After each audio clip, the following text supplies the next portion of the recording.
Line up, you fucking nerds. Who wants a shot at the champ? They bring the heat. Francis Ngannou is the hardest puncher in the history of fighting. They bring the knowledge. If you think this fight is going 5 rounds, you are out of your mind. They bring you the picks. The dog is getting it done in this one. We deliver every single week. We're bringing the heat, ladies and gentlemen. The Moneyline. Don't miss it on the MMA Experts channel each week. The Moneyline, we are live and we are back to full effect here with Mike Finch in the house. Not just a picture of Mike Finch. What's up, Finch man? True. What's up, guys? Good to be back. Hey, it was my anniversary last Thursday. Had to take the wife out. We were in Las Vegas and we enjoyed ourselves, man. But good to be back with you, AJ. Let's go. You're my normal Thursday. You know what I'm saying? I had to mix it up and throw the wife in the mix. It's all right. It's all right, brother. Listen, that's good. You had to do it for the woman. Good woman. Shout out to your lady. I didn't say happy anniversary to you directly, but I did put it in the comments and also said it on air, man. So happy anniversary directly to the Finch man. A week late, but nonetheless. Now, Finch, there is something interesting that really happened in the fight game today. We lost what was a really exciting press conference with a ton of potential. It got canceled. I see people in the chat here already bringing up the cancellation. What are you thinking, Finch? I'm thinking this is the normal Diaz thing. What are you guys surprised about? Nick Diaz did not show up to the George St. Pierre press conference when he got his title shot, big main event fight. Here Nate Diaz is in a big main event and some shit goes down. I'm assuming Nate had something to do with it, man. This is how they roll, guys. The Diaz brothers don't do these normal press conference things. You remember what Nick Diaz called it? Do you remember, AJ? This is a test now. What did Nick Diaz call the press conference? What did he say? A waste of fucking time? Said I ain't time? showing up to this beauty pageant, and that's exactly the way they feel about it, man. So these guys are different, and I don't know what happened backstage. I'm just jumping out and assuming. Happy anniversary. I appreciate that, guys. I'm reading the comments here. I can play Dana White's audio real quick for the people. Go ahead. Throw it in. I apologize, everybody. I am in very weird waters here. This has never happened in the history of this company. So trust me when I tell you this is the right decision not to do this press conference right now. And yeah, I hear you. Everybody. I'm with you. But for everybody's safety, this is the right decision. All right? I apologize. For everybody's safety, this is the right decision. Raw Torque says Nate pulled a gun on Boris backstage. I hope not, bro. I hope you're just trolling us over here, bro. That would actually make that Dana White comment make a lot more sense. AJ, what do you think happened? I like Bufo's comment right here because I think this is pretty likely. The security had to intervene and said cancel it. The entourage got out of control, too many bodies. I think Team Diaz versus Team Chimaev, there was a lot of fucking heat. They probably threw hands in the back. I mean, shit, we got money to make on fight day. We got $500K. What do we got? What's the reason? Why are we throwing down backstage when you got $500,000 to make on Saturday? I don't know. I guess at the end of the day, these guys are real gangsters in the fight game. Diaz don't play. Khamzat don't play. It's more than the money. And I mean, I feel like the vibes have been heavy. Well, specifically with the Diaz brothers, their entourage is always a part of what they do. You guys know that when Nate was negotiating his UFC contract recently, one that's not going to happen apparently, he was like, I want you to sign my whole team. I want you to sign 10 dudes to the UFC. That's how they roll. They think of themselves collectively, you know. The American tradition, the one that I like, is to think of yourself as an individual, right? But somebody like maybe a Khamzat or, you know, a better example would be like a Khabib. Khabib, like, listens to his father's wishes, you know, wants to take care of his mother. Like, there's a family thing and a clique thing about them, right? Nate has that type of thing. Nick Diaz has that type of thing. These are their brothers. They all go to war together. They're serious when they say that. I guess they were ready to throw down with Khamzat's team because I will say Paulo Costa and Khamzat had a run-in earlier on in the week. I don't know if you watched the video, Finch. I don't know if you saw it. I scrolled over it, yes. You scrolled over. All right, so you see when two of Chimaev's teammates are like blocking the cage. Let's say that's the Nick Diaz army crew. those guys are getting socked with shots. It's going down from the start. Like, let's be real here. The Nick Diaz army's fighting any of them at any time. That's just how they roll. So at the end of the day, I see how things got escalated because you have two teams that are kind of willing to escalate things. I feel like you look at, I don't know, some other teams and whatnot, they probably would have been more lax. Khamzat hasn't had these issues with any teams in the past, but the Diaz team is a whole different gang, bro. That's a gang. That's a crew. That's a brotherhood, as you like to call it. And I feel like Khamzat kind of has that same vibe. A lot of guys, training out of that gym, all-stars in Sweden, I think they take that brotherhood seriously too. But who? I mean, what, Darren Till? I mean, who could we even, point to? I don't know. The guys are not. Yeah, I'm not saying Sabito Scrap Sai. Pack. I mean, that's like they went to high school together and shit. AJ, you know what I'm saying? Yeah, it's just a little different. I think Boers is a gangster. I think he's a tough guy. I'm sure he would scrap in the street and in the cage. Some people have questioned that, but I must say, Nate Diaz is the poster boy for that type of thing. So hey, I hope everybody's okay. And it sounds like we're still getting some fist fights on Saturday. So we have stuff to be grateful for. You asked me about Paulo Costa. Hey, Paulo Costa is a problem for Boers, man. Just quick preview, AJ. Let's say Khamzat does well on Saturday, which is pretty likely, and he wants to fight at 185 on a quick turnaround. Khamzat Chimaev versus the big Brazilian powerhouse, the kicking. I mean, when he was kicking Marvin Vettori, I just saw Marvin's, ribs caving in, man. That guy's kicks are so heavy. Him and Khamzat Chimaev would be fun. It would be fun, but Khamzat said no. He said he doesn't fight with those type of guys because he was talking about how you could say what he said. he got fucked in the ass by Israel Adesanya. He said, I don't fight with these type of guys. So he kind of turned down the fight in a sense. But let's be real though, that's still a fight. That's a hard matchup. Yeah, that's a hard. No matchup. Way that's he has easy. To know that too. Me? Yeah, he knows. He knows. That's a fight for Khamzat.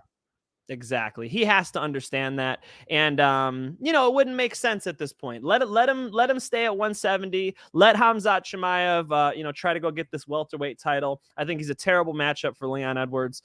There seems to be a pathway here at 170. Don't bring him up to 185. All right. What do we got here? Nick slapped Khamzat backstage. That's what I just read in the comments here. This is all speculation. I have no truths. I have no idea. As I look minute by minute, is there a Twitter update of anything? Nothing's popping out on my Give opinion. Us the truth, guys. What's up? What do you guys got out there? Holy shit. I see why they canceled it. Between Khamzat and Diaz's team, there were 100 people. So that's a fucking big riot going down. Holy shit. Yeah. I guess they can't let that whole entourage in the building, man. That's where they're fucking up. The best thing they could have done is say, listen, can't bring them in. Yeah, each of you guys get two corners, and you don't even need that much. I mean, what are we doing? A press conference? What do you need? Like you're out there like George Bush with somebody feeding you lines in your ear or something, Yeah. I don't know. I feel like I feel like Nate. This is his style. Yeah, this is. They didn't want the press conference. They're happy. They get to go back to the hotel. Weigh-ins tomorrow, which I think are going to be pretty intense, but without a press conference, I feel like we're missing something, man. I wanted that presser. I think it could have been legendary. Yeah, of course. I mean, I would just like to see, Nate on stage with everybody there. Do you remember when Tyron Woodley was wearing the Black Lives Matter shirt and they had him and Colby come out there separately? Sometimes when it's going to be a negative experience, the UFC doesn't like to have everybody out at the same time. I wanted to see Nate sitting there next to Dana, sitting there next to Khamzat. I was looking forward to it too. Somebody in the chat here was saying that they stayed up for this and then they couldn't see it. Sorry, guys. At least you get Moneyline, because we're talking to Ian McCall today and we're going to have some fun and we will break down this is going to be a fun conversation with Ian McCall. Yeah, definitely. Uncle Creepy. We got Uncle Creepy fans in the house. Come on, ladies and gentlemen. Dominic says a fist fight on stage for sure if the press conference started. I don't know. I feel like if you get Nate and Khamzat alone and they're just up there, it'll be more professional. If Nate's got 20 the scrap pack around him, it's going to gas him up, Yeah, I agree. I think the teams being there what throws everything off. I want to see it, man. 100%. I wanted to see this press conference. I'm upset. It's a big miss. Is what it is. You have a right to be. But We're not here for the beauty pageant, as Nick Diaz No. said. We're here for some fist fights, ladies and gentlemen. And I guarantee you, Nate Diaz is going to step in that cage on Saturday, and we're going to get to see a fight. I will guarantee he will. Imagine he didn't, though. That would be the absolute worst case scenario for MMA, period. UFC. Like, can you imagine a pay-per-view main event? Nate doesn't make the wall. He's not, fuck this shit, I'm out. You got to be some serious lawsuits. If anybody did it, it would be a Diaz brother. It would. You know, I've heard Nick say that before. What, you don't think I'm gonna be there on Saturday? You don't think I'm gonna make the walk? For those of you who don't know, Nick Diaz had a charity grappling super fight with Barilio Estima, who was at the time right at the top, considered one of the top 1, 2, or 3 best grapplers in the world. He no-showed it. Barilio Estima was on the mat, rash guard on, ready to go, warmed up, and Nick Diaz no-showed it. Shit. Yeah. I mean, I guess grappling's easier to skip. He didn't dodge a fight with him. Hey, AJ, throw up Hype MMA with there. Right in the last comment. Too. We appreciate it, brother. Hey, we always appreciate you guys tuning in. There's one of our regulars. Shout out to the OG Hype MMA. Kyoji Horiguchi's the pick. Hype, man. We might need a new one. Kyoji's in a rough spot at the moment. He was a savage. I like Kyoji. Kyoji in person, great human, right? And you watch him cage side, man, his timing, his karate, AJ, one of the best fighters in the world. I know he had a rough go, recently, but big Kyoji fan. Shout out to Kyoji Horiguchi. Shout out to him. Now, Finch, I want to bring up one last thing before we get to interview time. Let's get it. It is Dustin Poirier versus Michael Chandler going down at UFC 281. Yes. What do you think about the matchup, Finch? Early looks. Dope. Okay. You all know on my Christmas list, I wanted to see Nate Diaz versus Dustin Poirier. Damn it. Why could I not see that fight? I feel like that was the fun fight to make. Now they're going to go with the, Nate Diaz against Khamzat. A little different. The odds are a little wider on that one. That's okay. All right. So now we get Michael Chandler. I think it's a fight of the year type of fight. AJ, this is an incredible matchup. It's an interesting period in both of their careers, right? Because Michael Chandler's had his crack at the title now. We've seen him against a bunch of the UFC's top contenders. He's coming off of a knockout win. Man, I think they're going to just go toe-to-toe. Both of them are absolutely sure they're going to win the fight. And I think it's going to be a freaking war, AJ. I mean, you'd expect that this thing is going to be close and they're both going to be bleeding. True? It's a violent fight where Michael Chandler's defensive deficiencies get exposed. Yeah, good point. That's what I feel. Good point. And you've disagreed with me about how hard I go against Michael Chandler's fight IQ. I say Michael Chandler has a relatively low fight IQ for considering how much experience he has. That could cost him here, AJ. I think he's going to get touched up, man. I know he's a lot more explosive than Poirier, but Dustin, technically sound. I feel like he's going to have some pop in the hands for Michael Chandler as things get going. And I mean, if I'm Michael Chandler, I'm probably going to look to wrestle here, but he won't. I doubt he will, unless he gets stunned bad. Then he might. Tony Ferguson dropped him with a straight, man, and there wasn't a lot of power on that straight. I am not a believer in that Michael Chandler chin. You hit him with the clean punch. Dustin Poirier is more than capable of knocking him out in one shot. I know you guys love Dustin Poirier's power. I mean, I've talked to so many fans who say that Dustin Poirier is a knockout artist. Where are the knockouts? I see him accumulate on people, but he's not a one-punch power type of guy, AJ. I do think Chandler can eat what Poirier is dishing out. That's why I'm saying it's a bloodbath. You think Poirier puts him out one-punch KO? I think he could. It's not because Poirier's power, though, because I'm with you. I don't think of Poirier as dynamite punching. I think McGregor prime, a lot harder of a hitter, and we got other guys that would have more knockout power. What I'd say with him, though, is more about Chandler. If he gets hit right on a good spot, he seems to fall. I mean, yeah, he recovers pretty well, but I mean, fuck, Tony Ferguson hit him with that awkward straight and put him on his ass. If Dustin lands a clean shot, especially if they do fight for a while and there's some damage accumulated, I could see a knockout win. Then again, though, Michael Chandler went 3 rounds with Gaethje. You got to give that some fucking credit. He sat in there, and Gaethje's a fucking heavy hitter. Poirier, though, gets it, I think, done with a more technical game plan, but he still could stop him here. Yeah. I think Poirier is better at boxing. I think that's the biggest deal here is that Poirier, is going to be able to land. He has a thump behind his shots, AJ. So I think he damages Michael Chandler and hurts him. Do you know if it's 5 rounds? I believe it is not 5 rounds, It's not 5. I will check. See, if it goes a little later, I'd actually start favoring Poirier more, right? Yeah, as the fight goes on. I think like Michael Chandler in the first round is pretty freaking hard to deal with. You know, Poirier 3 5s, bro. Accumulate on him. Say again? 3 5-minute rounds. 3 5s. Yeah. I think I think Poirier still gets it done. Fun fight. I mean, good matchmaking. You know, I wanted to see Nate and Poirier. I don't get my wish, but fun fight. I will say this. When I met Dustin Poirier in I believe it was Miami for Bellator, I went to go work out in the hotel. There's Dustin Poirier and Mike Brown, and I asked him about that Nate Diaz fight, and he was talking like it was done. I mean, wow. he was talking like it was going down for sure. And here we are. He's got Chandler instead. Very interesting. Maybe Diaz wanted more. There's something going on behind the scenes with that one. Interesting. Diaz has some big asks, you know. If you guys listen to Nate at the press conferences, he's saying like, well, the UFC kind of has a limit on what I can do here, and I want to transcend. I'm putting words in his mouth now. You wouldn't hear Nate saying the word transcend, but you know, he wants to, I'm not trying to be a dick. He wants, and Nate's a smart guy. He wants to, he wants to get some big super fights and make a lot of money, like a Floyd Mayweather or something like that.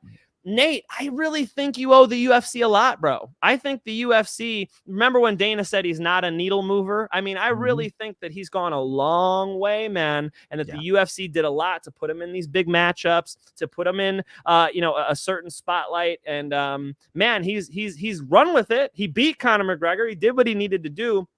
I just feel like, you got to give some love back to the UFC, Nate. The UFC played a big role in making Nate Diaz Nate Diaz. Without the UFC, who would Nate Diaz be? You know what I'm saying? Yeah.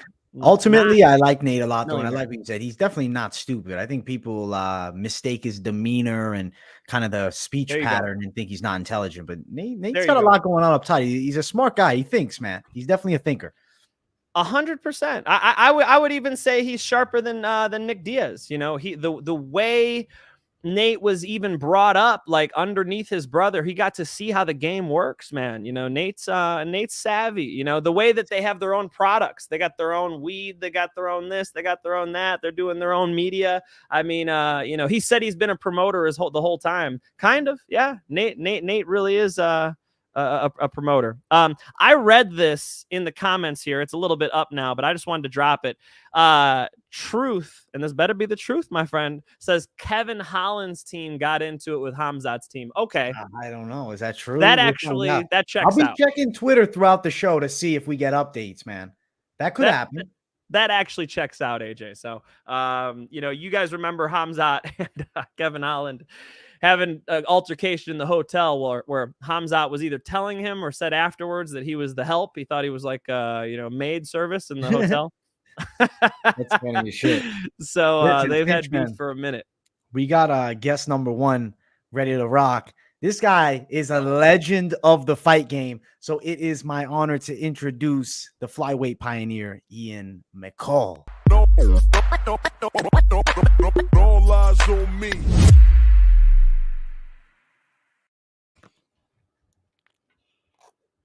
Uncle Creepy, where you at? My man. Wait, maybe he's not. Creepy he's not uploading. We're bringing him in. Uploading. Uncle Creepy. Well, we'll take me. Uncle Creepy. Finch. I don't know what just happened. Don't be calling me Uncle Creepy now. All right. Come on, son. Finch, I'm fixing my microphone here on the big screen. What's up, ladies and gentlemen? I'll be Uncle Creepy for you. Hey, listen, I had the best mustache in the game. How could you hate? Finch does. Let's get the real Uncle Creepy in the house, man. Here's our guy right here. Ian McCall, champ. What's up, my brother? How's it going, guys? How are you? Doing well, man. Doing extremely well. Good to see you, Uncle driving, Creepy. Let's get your beautiful face back. I'm driving. It's gonna mess up my service probably if I turn this on. You guys probably won't be able to hear me as well. I'm driving to the Cancun airport. I missed my flight the other night because of a bad car crash on the road, and the same exact thing is happening right now. So does it mess up the feed if my camera's on? You're all good. We prefer to see Hello? you, but if worst case, we got to just get audio. It's not the end of the world. You're all good, Uncle Creepy. Uncle Creepy, we're glad to have you on, man. I know that you train one of my friends, Mark the Shark Irwin. I know that you're training over there with, Cub Swanson and all those beasts. You've turned kind of, coach and cornerman now. We lost our guy. Is he still there? Uncle Creepy, can you hear me? Okay, hello? Yes, sir. All right, so I turned off my camera because I'm sure it's messing up the feed. I am driving back. Well, I'm driving to the Cancun airport from Tulum, where my girlfriend lives, because I missed my flight the other night because of a really bad car accident. Again, the car accidents here are crazy, and they pile up the road and they stop it for a couple hours. So I'm a little bit pissed off, but shit happens. Shit happens. We're glad to have you on, brother. I'm saying that you've been cornering fighters, Uncle Creepy. Tell me who you've been coaching, who you've been cornering recently, now that you've turned from mixed martial arts pioneer at 125 to coach. We might not have Uncle Creepy as we think we do, man. He might not have service for us.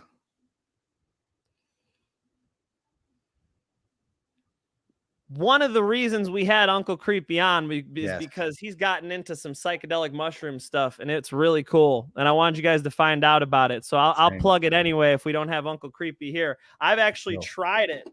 Let's go, Finch, man. Argos. And man, that's really cool. So we'll try to get him back on and talk some psychedelic mushrooms for athletes. Very interesting stuff. AJ, you were saying you were looking it up. Did you check it out at all? I looked into it a bit. It seems like Uncle Creepy's backstage. We'll give him one more go. We'll see if we can get him in. Let's see. Ian McCall, can you hear us? Okay, I can hear you guys. Can you hear yes. Good. Can you hear? Listen, Finch, man, get him in on what you were just saying, because this is good stuff. Ian McCall, I have actually ordered and tried. Now, this is from Mark the Shark Irwin, because you're one of his sponsors. Argos. I've actually tried your stuff, man. It's phenomenal. Talk to us how you became interested in psychedelic mushrooms and when you started this Argos brand. We got him. We might have to part ways because this feed ain't going, AJ. Unfortunate. Uncle Creepy was here with us. We saw his face for a second.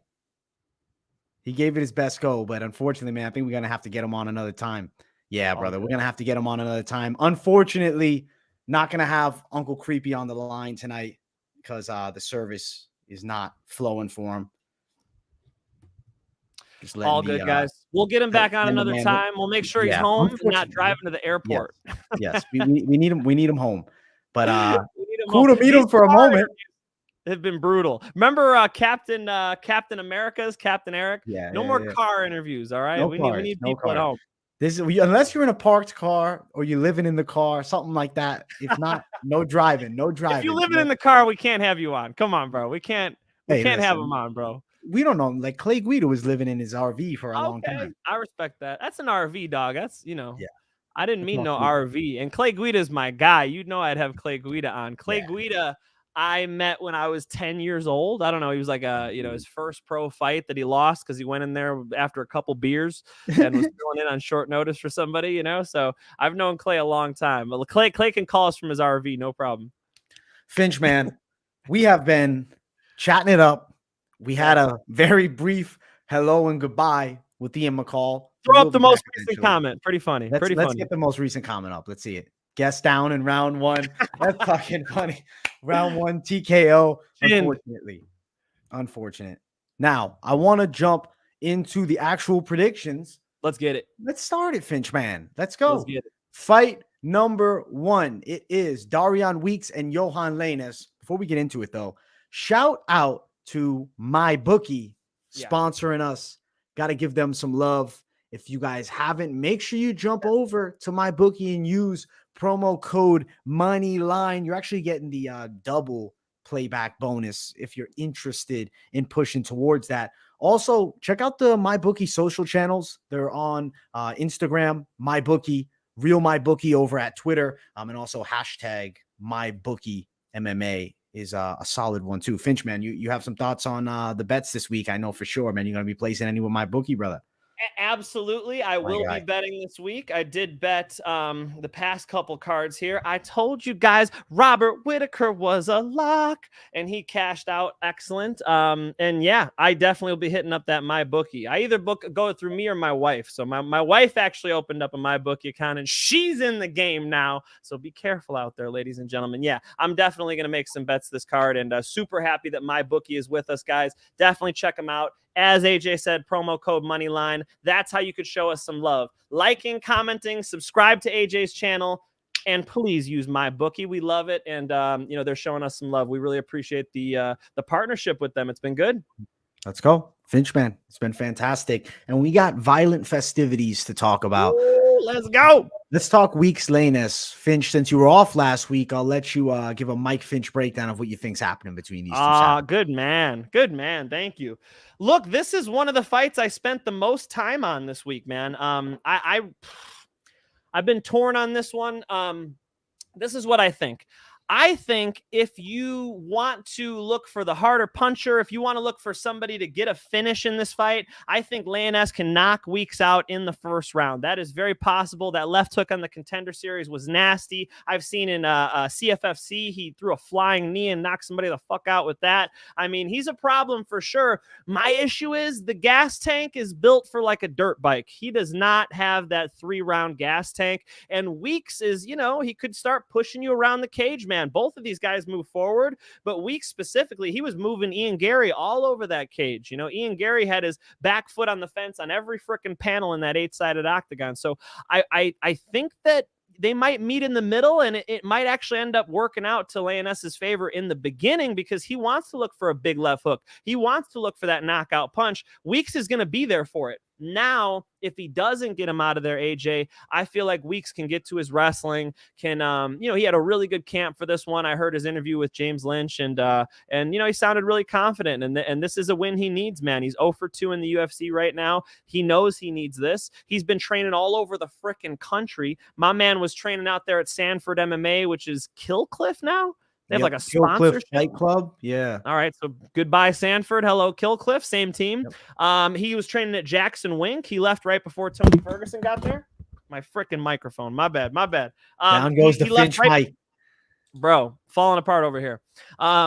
He left right before Tony Ferguson came, so he's training over there at Jackson Wink, I assume with Brandon Gibson at the team, but that's an excellent spot for him. He's taking it really seriously, guys. I'm going to go ahead and give a slight lean to Weeks by decision, but you're not crazy if you're going Lainesse KO. I feel like Lainesse could potentially land that left hook on him, AJ. So I'm with you on the pick, the exact same side, but I'm pulling Weeks by KO TKO because Lainesse's gas tank, Yohan's going to be going hard for the knockout, I think, early. And I feel like Weeks pretty technical and durable. He's not like super good anywhere. Nothing shines as, wow, this guy's so good. But he's got decent pressure. He's a fairly strong guy. I feel like he's going to be able to take Lainesse's shots if he's not, overexposing himself with a wild style, trying to bang with Yohan, which I don't think Weeks will. Weeks was able to last and go distance with pretty good fighters. I mean, Barbarina stops Robbie Lawler. Then you look, Ian Gary, impressive performance in the last one with Gabe Green. Darian Weeks was still, granted, a lot of it controlling against the cage, go long in those fights. Lainesse, I think, is going to gas. I feel like a 3rd-round TKO is possible for Weeks, but no surprise if it does end up going the distance here. But I'm just very concerned about that Lainesse gas tank. He's kind of a first-rounder bust fighter. He's got 7 minutes in the tank at best, I'd say. Trouble, big trouble. We're on the same page 100%, AJ. I just feel like I'm not going to bet on this one because the threat of the knockout is very real from Lainesse. Lainesse should be able to put his hands some combinations together on Weeks. I must say though, when you watch Lainesse strike, he seems to be available for counters too. So he doesn't really move his head very well. Kind of seems to slow down pretty quick. So there are some issues there with the striking even. Yeah, I think the White Lion, Yohan Lainesse, might be in a bit of trouble here, man. I don't see him getting it done. I feel like I was really impressed early with the regional tape and whatnot. But when we saw him fight Gabe Green, we found out when the going gets tough, he's a guy that can weather a bit. He'll wither down, he'll gas. Good point. Weeks is not necessarily a big finisher, but Wouldn't be shocked if he got the finish. I think he's a pretty athletic kid with upside potential. I'm going to pick him by decision. But Lainesse by knockout is not impossible. As far as lines in this fight, they're pretty close. My bookie, minus 130 for Darian Weeks and then plus 100 for Yohan Lainesse. As far as prop side of things, if you were thinking Weeks by decision, I'll give you the line. It's plus 385, but a very real possibility of knockout for Lainesse. Lainesse KO TKO plus 255, Weeks KO TKO plus 265. I think if you are betting this fight, you're probably touching money lines. There's not big value on the dog. I consider Darian Weeks a pretty quality close money play, maybe if you're looking for something light. Granted, not extremely high level matchup. Both these guys more in the back end of the welterweight division. So betting side of things, you can get yourself into a lot of trouble with that. But if I had to give you the bet, it's Weeks money line. That's exactly what I said earlier today to my guy, Kevin. I told him, these are two guys I want to bet against. And so they're fighting each other. So, I'm seeing some problems with both of their styles, man. I'm going to stay away from this one. You actually made an interesting point there, which is to money line this. I think you money line it if it's Weeks, but if it's Lainesse, AJ, I'm kind of feeling if you're going to go Lainesse, you better go KO. You better go under 2.5 or whatever the prop is, I'll tell you the under 2.5 if you are curious, even though please personally not loving it. The line for it is minus 150 for that under 2.5. Oh, that's this shit. One. Yeah, it's not. I don't think there's no love there. All right, well that makes sense. You know me checking the lines all the time. I tried to avoid it this card completely. I checked a couple of them. I was surprised, like Barnett's such a dog, and a couple of them surprised me. But I always try to do my picks without the lines. I did the same thing with this one. Who's the favorite? The favorite is very, very slightly Weeks. It's a pick'em's fight. It's a pick'em fight. Yeah, got you. All right. If you're going Weeks, go money line. Let's go. Let's jump to the next one. Ladies going after it here as Elise Reed fights Melissa Martinez. For me, I'm going to go with Melissa Martinez. She's an unbeaten girl, but there are a lot of ifs surrounding her, in my opinion, which don't really make her somebody that I see as like, oh, let's throw down heavy on her. As far as the recent fight, what was it? 2019 in December the 7th, she beat Desiree Yanez on a split. I know Yanez has lost some fights over in Bellator, Mike. I'm assuming that you've seen her fight in person. As far as this fight now taking on Elise Reed, Reed is not super high level in the weight class, but I mean, she's a capable fighter, certainly, with a decent kickboxing game. I would say on the floor, some girls really have been able to beat her up and out-muscle her. Melissa Martinez has an okay wrestling base in the mix. I don't necessarily see her dominating and beating up Elise Reed, but I kind of think she beats her in a competitive fight. Not one that I'm really loving the bets, though. To be 100% honest, I kind of say skip on the bet here, but I'm going to go Melissa Martinez for the decision win. Close one. I respect that.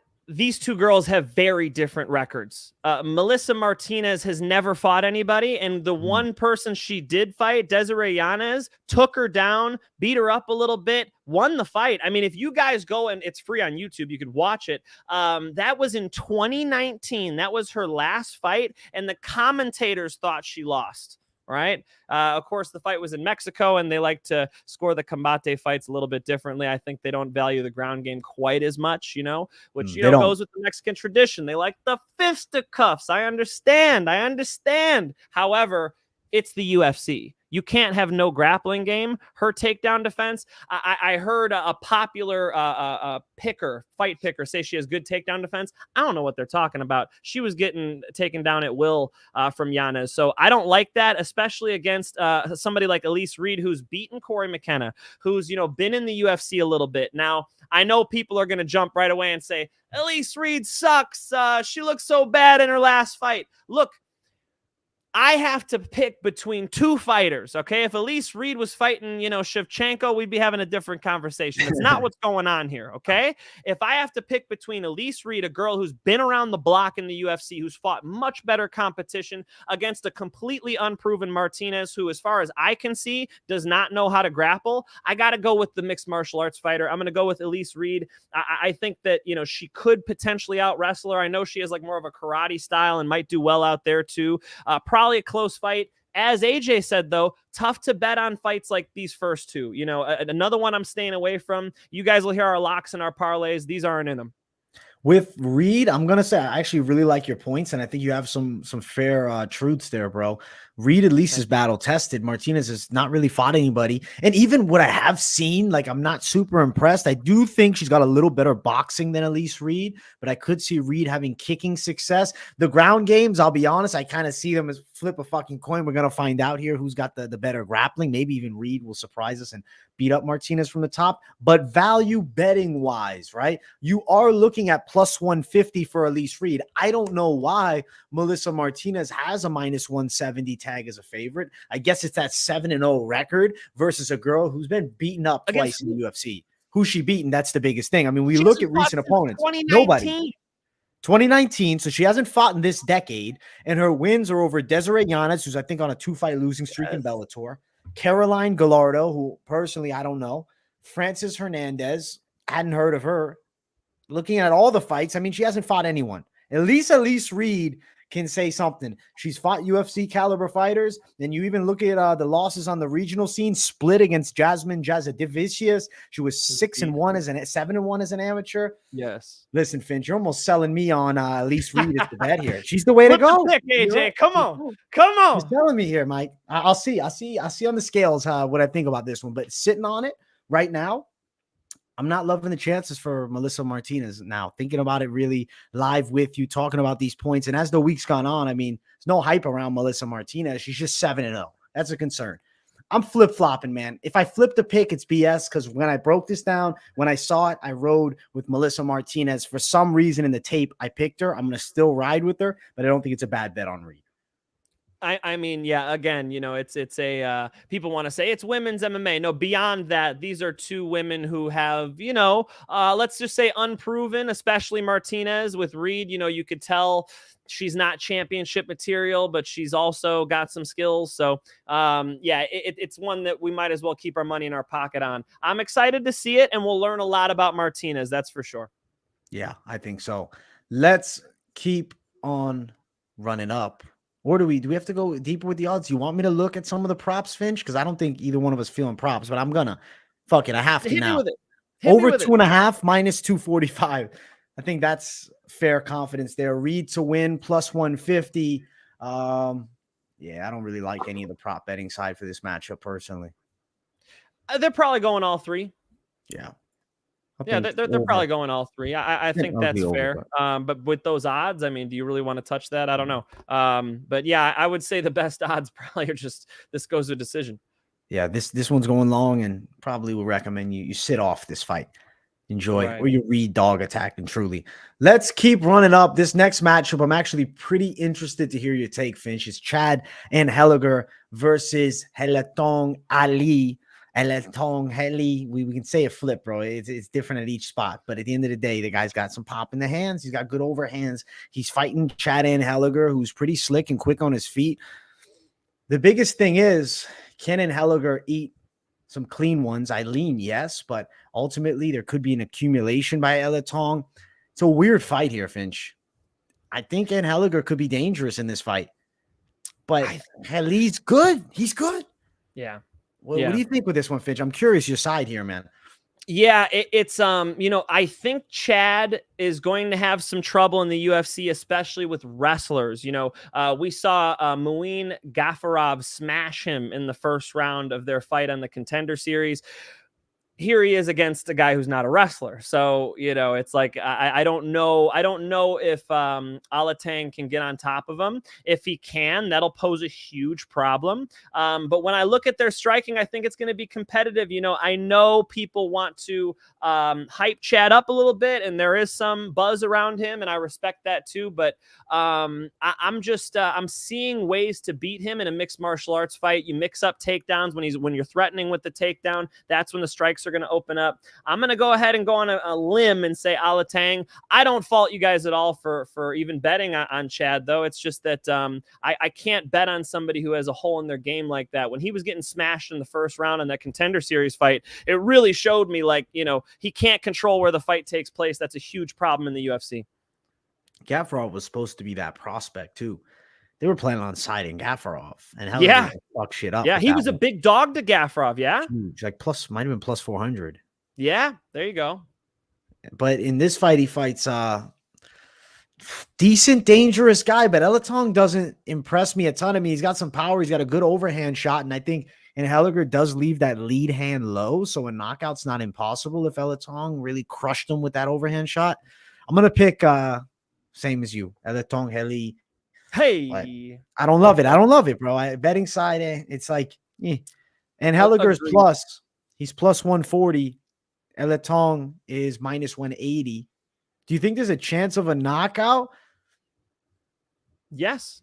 Both of these guys are good strikers. Like I think the striking will be fun in this fight. I wonder who decides to make it a mixed martial arts fight first. If it's Alateng, I'm gonna love it. I think that he could. Yeah, I think Alateng could knock him out. Okay. Well, Alateng by got KO. Power. Yeah, he does have power. He hits hard. Plus 375 for Alateng. It's good plus money, but ultimately, we'll see with this matchup. It's just not my favorite of the props. It's not my favorite play. I think that he could do it for sure, and I picked it, but I don't know. I just don't love it. Yeah, I don't love it either. I love the matchup though, AJ. I do think that Sean Shelby's doing his job. I think that these are good fights and well matched, and I'm excited to see it. As far as you guys who are betting on it, I like more bets on the main card. Main card is pretty heat. We still got a lot of prelims left, brother. Let's jump to this next prelim. We got some prelims. The next one's gonna be fun. Norma Dumont versus Danyelle Wolf. Yes. What the hell is going on, right? 145 don't exist for women's MMA in the UFC, I thought. Or excuse me, for the UFC. For the UFC. It exists in Bellator. Can't and Danyelle Wolf is 100 years old. She's 38. She looks good for 38, though. Come on, man. She looks good, Finch. Okay, AJ, I see you single out here, bro. I'm not single. I can't be saying that type of shit. No, I'm saying she looks physically fit. You know what I'm saying? She's imposing. She looks good. But I'll tell you this, man. Norma Dumont didn't impress me a lot in the last one with Chiasson. She kind of has got controlled against the cage. Is Danyelle Wolf going to be able to make the reads, right, to fight against an experienced girl in just her first UFC fight and second fight in MMA, period? Right. Oh, here's what I'm thinking is possible. Norma Dumont is not all that great, in my opinion, but at the end of the day, she is a capable fighter. Danyelle Wolf, from distance, has a clear boxing advantage. She's got a lot of amateur fights. She was a national champ. The biggest concern comes down to takedown defense. Yeah. Can Dumont blast the legs? Dumont's not known for a good takedown, really. Like, I think she has decent, very, I emphasize decent work against the cage, but I would see her more shining in a fight where she's defending takedowns from a limited striker. And then she fights Macy Chiasson and gets destroyed against the cage. It's not like destroyed, like beaten down, but she's getting outworked in the positions against the cage for the entire fight. So that crashed the stock of Dumont for me. Who's she beaten either? She beat Felicia Spencer, very good on the ground, very limited stand-up. Beats what's the middle matchup here? It's escaping me now. I know for a fact I had it, but in the last one, she loses to Chiasson. She beats what's the name, bro? It's totally gone from me. I had it in my mind. I gotta pull it up now. I need to pull my Tapology. Aspen Ladd. Oh, of course. There we go. Aspen Ladd. Listen, how do we forget about Aspen Ladd? Is not super impressive, especially at 45. She's limited with the striking. Danyelle Wolf poses a threat in the stand-up, and if you look, Megan Anderson knocked out Norma Dumont. I think Danyelle Wolf can win this fight here. I'm going to go out on a limb, a heavy whim, going out on a risky one, and I'm picking Danyelle Wolf to beat Norma Dumont. Danyelle Wolf is a phenomenal boxer, really, really technical. She has no power. She doesn't hit with any pop. She's got zero knockouts. Problem. That's a big problem. If you're going to bet on a boxer, you know what I'm saying? I really need her to have some power here, AJ, if I'm going to pick her, right? If she's going to, if she's not ready for the jiu-jitsu, if she's not ready for the wrestling, at least be a threat. You know what I mean? So she's 38 years old with no power. That's a problem. That's a problem in your second MMA fight and you're in the UFC. Norma Dumont naturally goes to double underhooks against the fence. I know you bring up a good point that Macy Chiasson out-grappled her. Macy's huge for the weight class.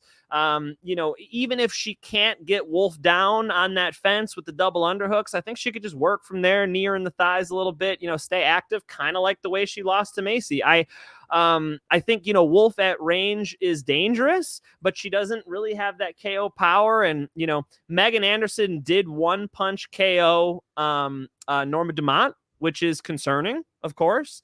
But, you know, the way that I see Wolf standing as a boxer, she keeps that lead foot a little sideways like Nate Diaz does, kind of leaves you open for the leg kicks. I can't rely on that shit, man. I can't rely on that shit. I'm going to go with the UFC fighter again. I'm going to go with Dumont decision. Fair. I will say, though, it's not exciting picking Dumont here, Mike.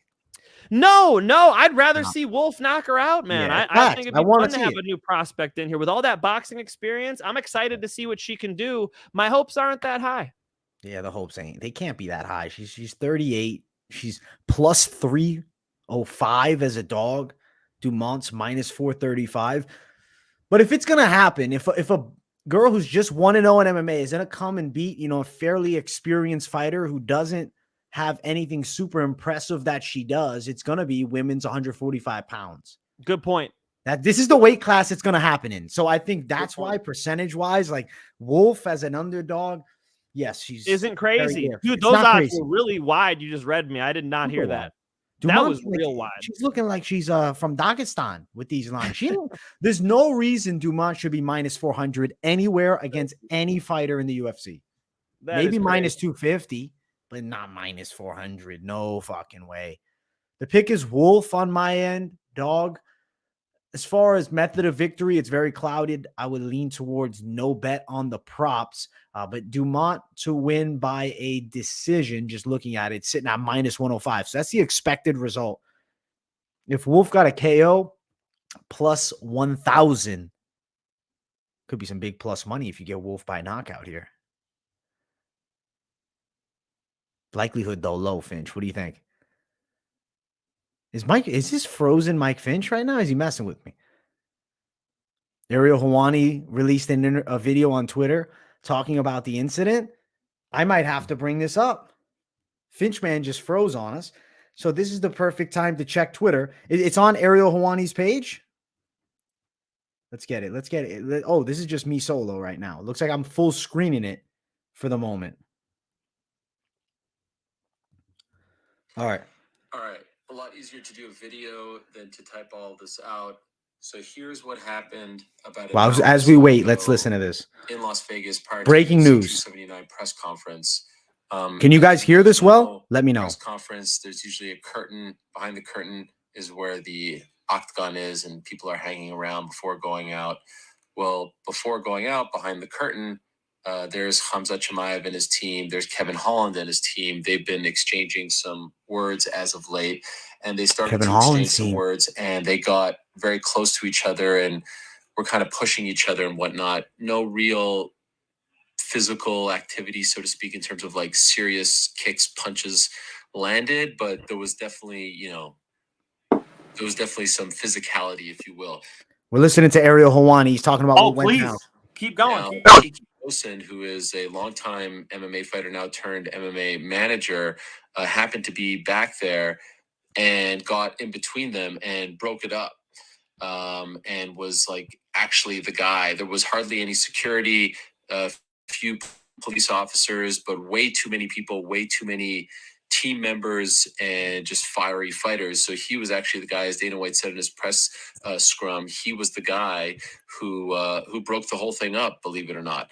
And then Nate and his team show up, and as the whole thing between Holland and Chimaev dies down, they see Tiki standing next to Chimaev. Nate and his team go a long way with Tiki and are kind of confused about that, unhappy about that. Words, exchanged, things exchanged back and forth, and then all of a sudden water bottles are being thrown, and I guess there were some people who were upset about where Tiki was standing and the things that were being said back and forth. So then the whole thing gets out of hand, water bottles being thrown. I believe Tiki got hit by a bottle or two, but not seriously hurt. Then once that kind of escalated, everyone was finally pulled apart, and they decided to cancel the press conference. Well, ladies and gentlemen, that is what went down. Unfortunate, man. So I guess they were mad at Tiki being by Khamzat, and that started a second altercation. How crazy is that? Tiki Gosen. He breaks up the fight between Khamzat Chimaev and Kevin Holland as they're scuffling at each other, pushing, whatever. Right. And then I guess Team Diaz saw Tiki's by Khamzat. They know him. They're associated with him. They know him from back in the days, whatever. And they were upset. They said, why you by Khamzat? This is that. So then next thing you know it, they're offended that somebody they thought is on their team is fucking with Khamzat. They're attacking him. They're throwing water bottles. There's a fucking riot. The fuck is this? This is hilarious, man. Holy shit. Oh my, Tiki Gosen gets caught in the middle. That's hilarious. That's my neighbor, bro. I gotta go get this Tiki Gosen interview after all this is said and done. That's crazy, man. My uncle donated the mats to his gym, HB Ultimate Training Center. So me, first time I met Tiki, I was 13 years old. So I'm getting that interview for sure, man. That's insane. So first it was Kevin Holland and Khamzat. Then it was Nate Diaz. And then it was Tiki Gosen breaking the fight up. Got it. And then it was Diaz Army seeing Tiki with Khamzat standing near him. And they didn't like where he was standing. They didn't like how close he was to Khamzat. And that's it. What the? It sounds about right, AJ. Yep. Madness, man. Madness, of course. Stupid. All right. Well, I think everybody learned from this experience. The UFC should probably have less humans backstage. Yes, I think so. Is what it is. I'm pissed about the press conference. I'm glad we got Finchman here on his cellular device, it seems. I'm back, bro. I'm back. You guys want to see my setup? You ready? Want to see my setup? My laptop just whoosh, I don't know what happened, dude, but I'll get it back up. And you got me right now. I'm ready to break down this fight. Let's go. Let's keep going. You guys already know. I got to go with Dumont. But, Wolf, credit to her, and I hope she performs well. I would like to see it. But 38 years old. I mean, Dana White's like talking about like on the Contender Series, I'm looking for, if you're 30 years old, you better be impressive because you're getting up there. She's 38. She's 38 in a division that doesn't exist. I don't know. I don't know either, man. But, hey, is what it is. Let's keep running. Let's talk some quality fights. Next one, Jake Collier and Chris Barnett.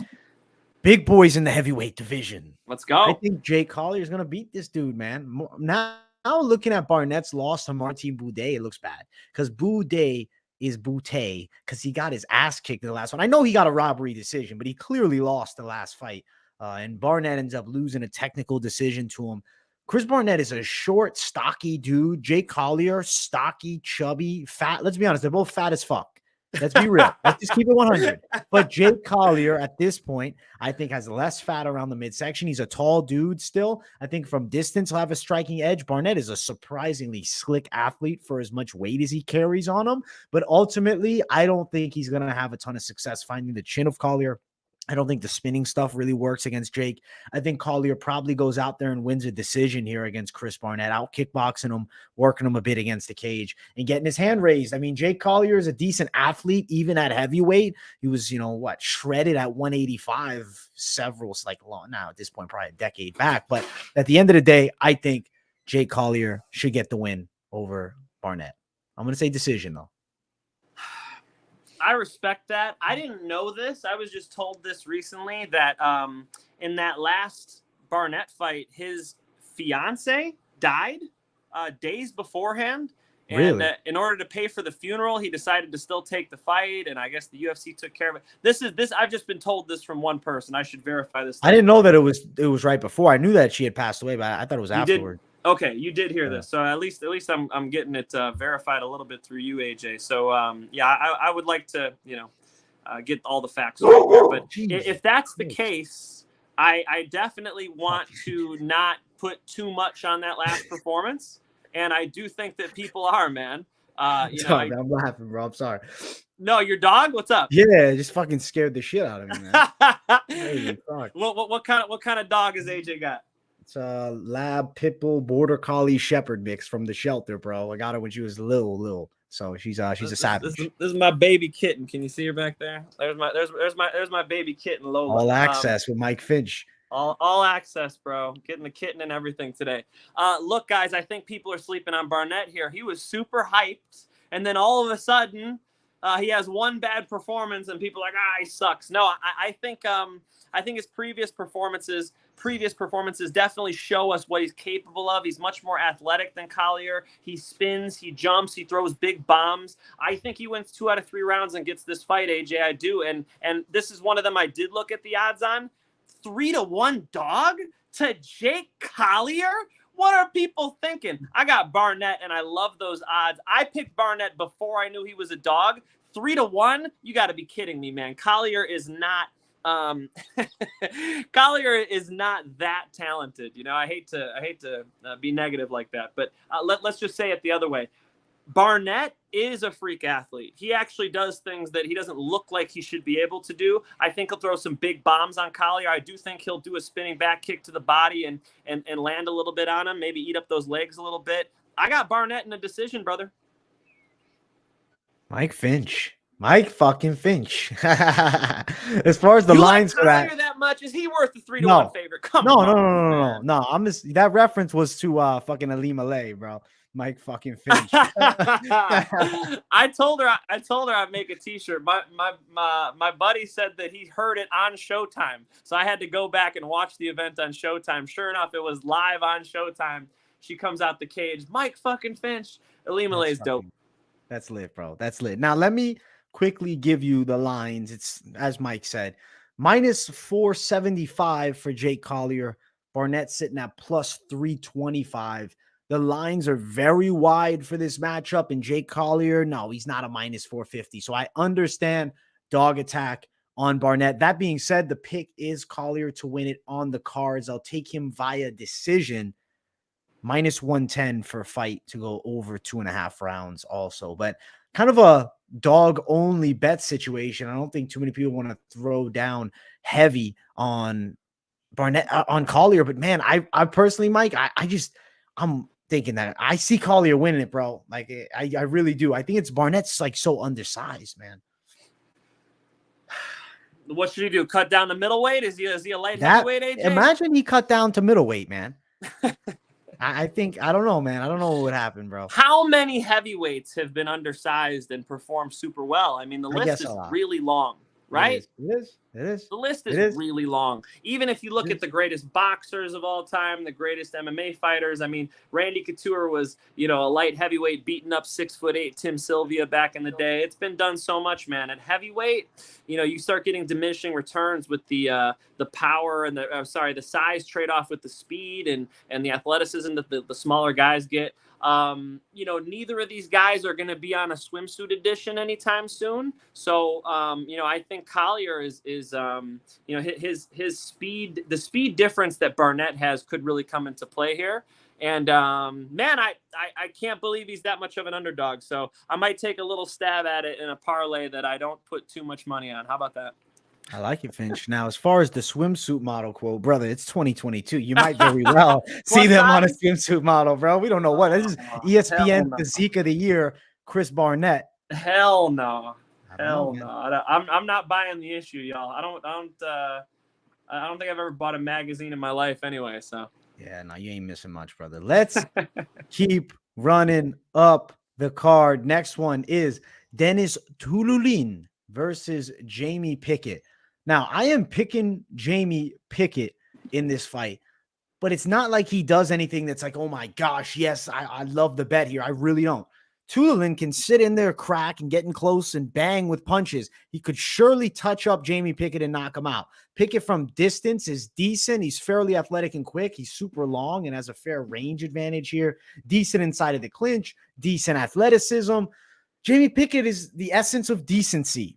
Is Tiuliulin decent? I would say sure, but he's like super more flat-footed brawling style. I think Pickett has a lot quicker movement around the cage, whereas Tiuliulin wants to scrap in close. Pickett's going to be trying to stay away from him or maybe clinching him up against the cage. I'm going to pick Jamie Pickett by a decision over Tiuliulin. Okay. But yeah, I don't love it on Jamie Pickett. I don't really pick Jamie Pickett often. I feel like I've definitely picked against him in the past. And you've probably won some money in the past, yeah, picking against him. Tiuliulin throws bombs, dude. Tiuliulin's dangerous. I think he's fought a lot of good competition all throughout his career, not just in the UFC, of course, but he fought M1. I mean, he's fought in a lot of different places, and honestly, always shows up to go. I mean, you got to really put him out. You know, Pickett should have the speed. Pickett clearly has the reach. You know, he definitely has a shot in this fight, but I'm going to go ahead and say Tiuliulin does enough to pick up a decision, throw some bombs on him, walks him down. Tough fight. One I'm staying away from too. Okay. All right. Tiuliulin, though, the Finchman pick. As far as the lines here, Tiuliulin slight dog at plus 105, Pickett minus 130 as the favorite. If we look at props, Tiuliulin by KO plus 350. Not saying I'd go for it. Plus 245, Pickett by decision. I'm picking Pickett by a decision, but Finchman, Tiuliulin's always got a fighting shot. He can bang with the hands, but it's a toss-up fight. At the end of the day, it's not one that I think either of these guys, at least from what we've seen so far for Tiuliulin, they don't seem like guys you want to bet on often. Matt W in the chat says no way Pickett wins IMO. Josh Saunders, Tiuliulin KO. Hey, they're heavy on our guy Tiuliulin. Look, you can't say no way in mixed martial arts, especially in a fight like this, guys. Come on, have you seen enough MMA fights to know that already? You know, so I don't want to say no way. It's a lot closer. I think this is a close fight. I mean, if you guys are that confident, go ahead. But you know, I would say that there are bigger mismatches on this card, like the co-main and main event. Yeah, no, I think this ain't no mismatch. This is the ultimate pick'ems fight. Yeah. And I'm going Pickett for the win it. Let's go. Pick. That's a terrible rhyme, bro. I don't know where the fuck I'm going with that. In my head, it really flowed. Pickett for give me Pickett, man. Fucking get to the next fight. Fuck this shit. Next fight of the night, we got a prospect to watch. Jailton Almeida versus Anton Turkalj. Now, Turkalj is a pretty good fighter, Mike Finch. He's good. So I've heard. But he's fighting Jailton Almeida. Come on, you're throwing him to the Lions den. What are we doing here? We're feeding this guy to the wolves. He takes it on short notice because Turkalj is a savage. You got to have a lot of respect for a guy that takes a fight on short notice against Jailton Almeida, but he's not going to win this bout. I think he's going to be murdered on the floor and TKO'd in the second round, getting controlled on the mats. I'm going Jailton Almeida for the win. Finch, what do you think? Is Anton Turkalj the dog of the week? No. You know, I want to research him a little more than I did, to be honest. Just Jailton Almeida is the man. How are you going to pick on a UFC newcomer against Jailton Almeida? 8-0, right? So I'll respect that. But Jailton Almeida is a problem. I've been picking him all the way up, and he keeps delivering for you guys. Jailton Almeida, definitely, you know, one of the, you know, rising stars. I think he's on his way up to a title shot. I don't think he's getting derailed by a guy in his UFC debut. I got to go with Jailton Almeida. And, you know, that's a solid one just because I have so much confidence in Jailton Almeida. His striking is excellent. His jiu-jitsu is excellent. And when he gets your back, he rear naked chokes everybody. He's got a ridiculous squeeze. I do think he's going to get that neck and get that squeeze on, man. Jailton Almeida is a freaking problem. And if you don't know, now you know, like Dana White says, because he is a physical specimen that also has patient, high-level technique. You got to love the combination of that. And when he gets on top of this guy, it's going to be over. That's what it should be. But I will say, Turkalj grappled with Gus and went the distance. Like, that's something we have to know. Turkalj has, you know, like he a does grappling grappling. match. He does. He in a grappling match. He's a grappler. I'm not suggesting he beats Jailton Almeida. I just don't think he's a bad prospect. I mean, he's undefeated. It's just you're being thrown to somebody that I really think the UFC wants to see succeed. He's a jacked, shredded Brazilian that's tall and strong and can beat the shit out of people. This is a good marketing machine. If Almeida can become a contender for Brazil at heavyweight, but I think ultimately there's going to be a time where the light heavyweight move has to be made because I don't necessarily see Almeida running to the top of the heavyweight division. I think he'd have more success down a weight class, 205. He's an undersized heavyweight. Yeah, that makes sense. But who is going to stop him? Who's going to stop him at heavyweight? I think it's only that top 5, top 6 where we're even in that conversation. I don't think anybody outside of the top 10 is fucking with Jailton Almeida. Do you? In heavyweight? Yeah. Oh, I think he succeeds up to the top 8, 7. I think he'd run into problems with like the real top, like when you start really getting to the next level. Curtis Blades, those guys, I think they beat him. I think they dominate him. I think they knock him out. I think Almeida is a light heavyweight. He's an extremely good light heavyweight. Yeah. I think that he could. I mean, I'm not going to say it's crazy if you said Jailton Almeida could fight for a title in 2024 in the light heavyweight division. He looks like he's that good, but there's a lot of ifs around him. And this fight, not necessarily something we're going to find out a ton unless he has to go through some adversity. Therefore, that stock could drop in this fight. Yeah, I would be shocked. I would be shocked to see him have any trouble here, AJ. We got to go rear naked choke Almeida, man. You think he chokes him out? Rear naked choke. Look at I'll give you guys homework. Look at his Tapology record. My man's got a lot of rear naked chokes, and look at what he does to people in the cage. He overwhelms you and he breaks people. I think he's doing it on Saturday night. Bro, how exciting is Jailton Almeida as a fighter, man? 16-2. He's 31. Bro, Glover Teixeira's in his 40s. We got this guy for another decade. He could be a serious problem. We hope. Dude, look at his performances, though, in the UFC. I mean, he comes in off the Contender Series, dominant performance against that OV, Nazardinov, and he came into this fight as an underdog. This is fucking crazy to me. Danilo Marquez, impressive performance, domination. Parker Porter runs over him, and he's a big, thick dude that isn't a bad fighter. I mean, Parker Porter's okay at the very least, and Almeida made it look easy at heavyweight. I feel like we're looking at an exciting prospect. Like, nonetheless, I see top 10 material, but it could be better than that. He will challenge for a UFC title. I don't know that he gets it. I don't know what the cap is for him, but it's not in these prelims, guys. It's not in these prelims and these type of fights. It's been easy money picking Jailton Almeida. I'm going to do it again. I like it. Jailton Almeida. There's no ceiling, man. I don't think he's in a competition level where he's going to have any trouble, man. I do think that he eats these guys alive, heavyweight or not. And let's be honest, AJ, light heavyweight and heavyweight, not the deepest divisions, man. We're getting a lot of phenomenal 155ers. We're getting a lot of phenomenal, 145ers. Not very deep waters at 205 and heavyweight. He should eat these guys up.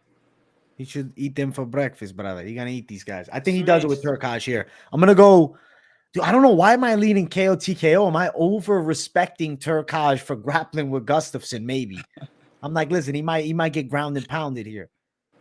He could get grounded and pounded, but Almeida's thing is the rear naked choke. So even while he's grounding and pounding, I think he's going to try to strangle him. Rear naked strangle, as we call it over here on Moneyline. Yeah, I love it, bro. I love it. Rear naked strangle. That's what Danaher says too, right? That is straight from John Danaher. I stole it. Yes. It's mine now. Because I'll be honest, I was like, that's a Danaher. I like it though. It's the Finchman's thing now. We're making it popular, man. Let's go Almeida for the win. This fight, bro, I could go all day on Jailton Almeida. You can see my excitement. I really do think he is a problem. As far as the odds, it's minus 769, minus 770 over at MyBookie for Junior Jailton Almeida. That's very wide, bro. Yeah. So wide. But prop side of things, you're going sub, Finch, so I'm going to bring up sub. Win for Jailton by sub, minus 120. I don't know, man. Moneyline it. Moneyline, you think? Guys. But the thing is, you can't, bro. You can't touch minus 770, bro. We can't. I might have a crazy parlay. Don't tell me what I could touch.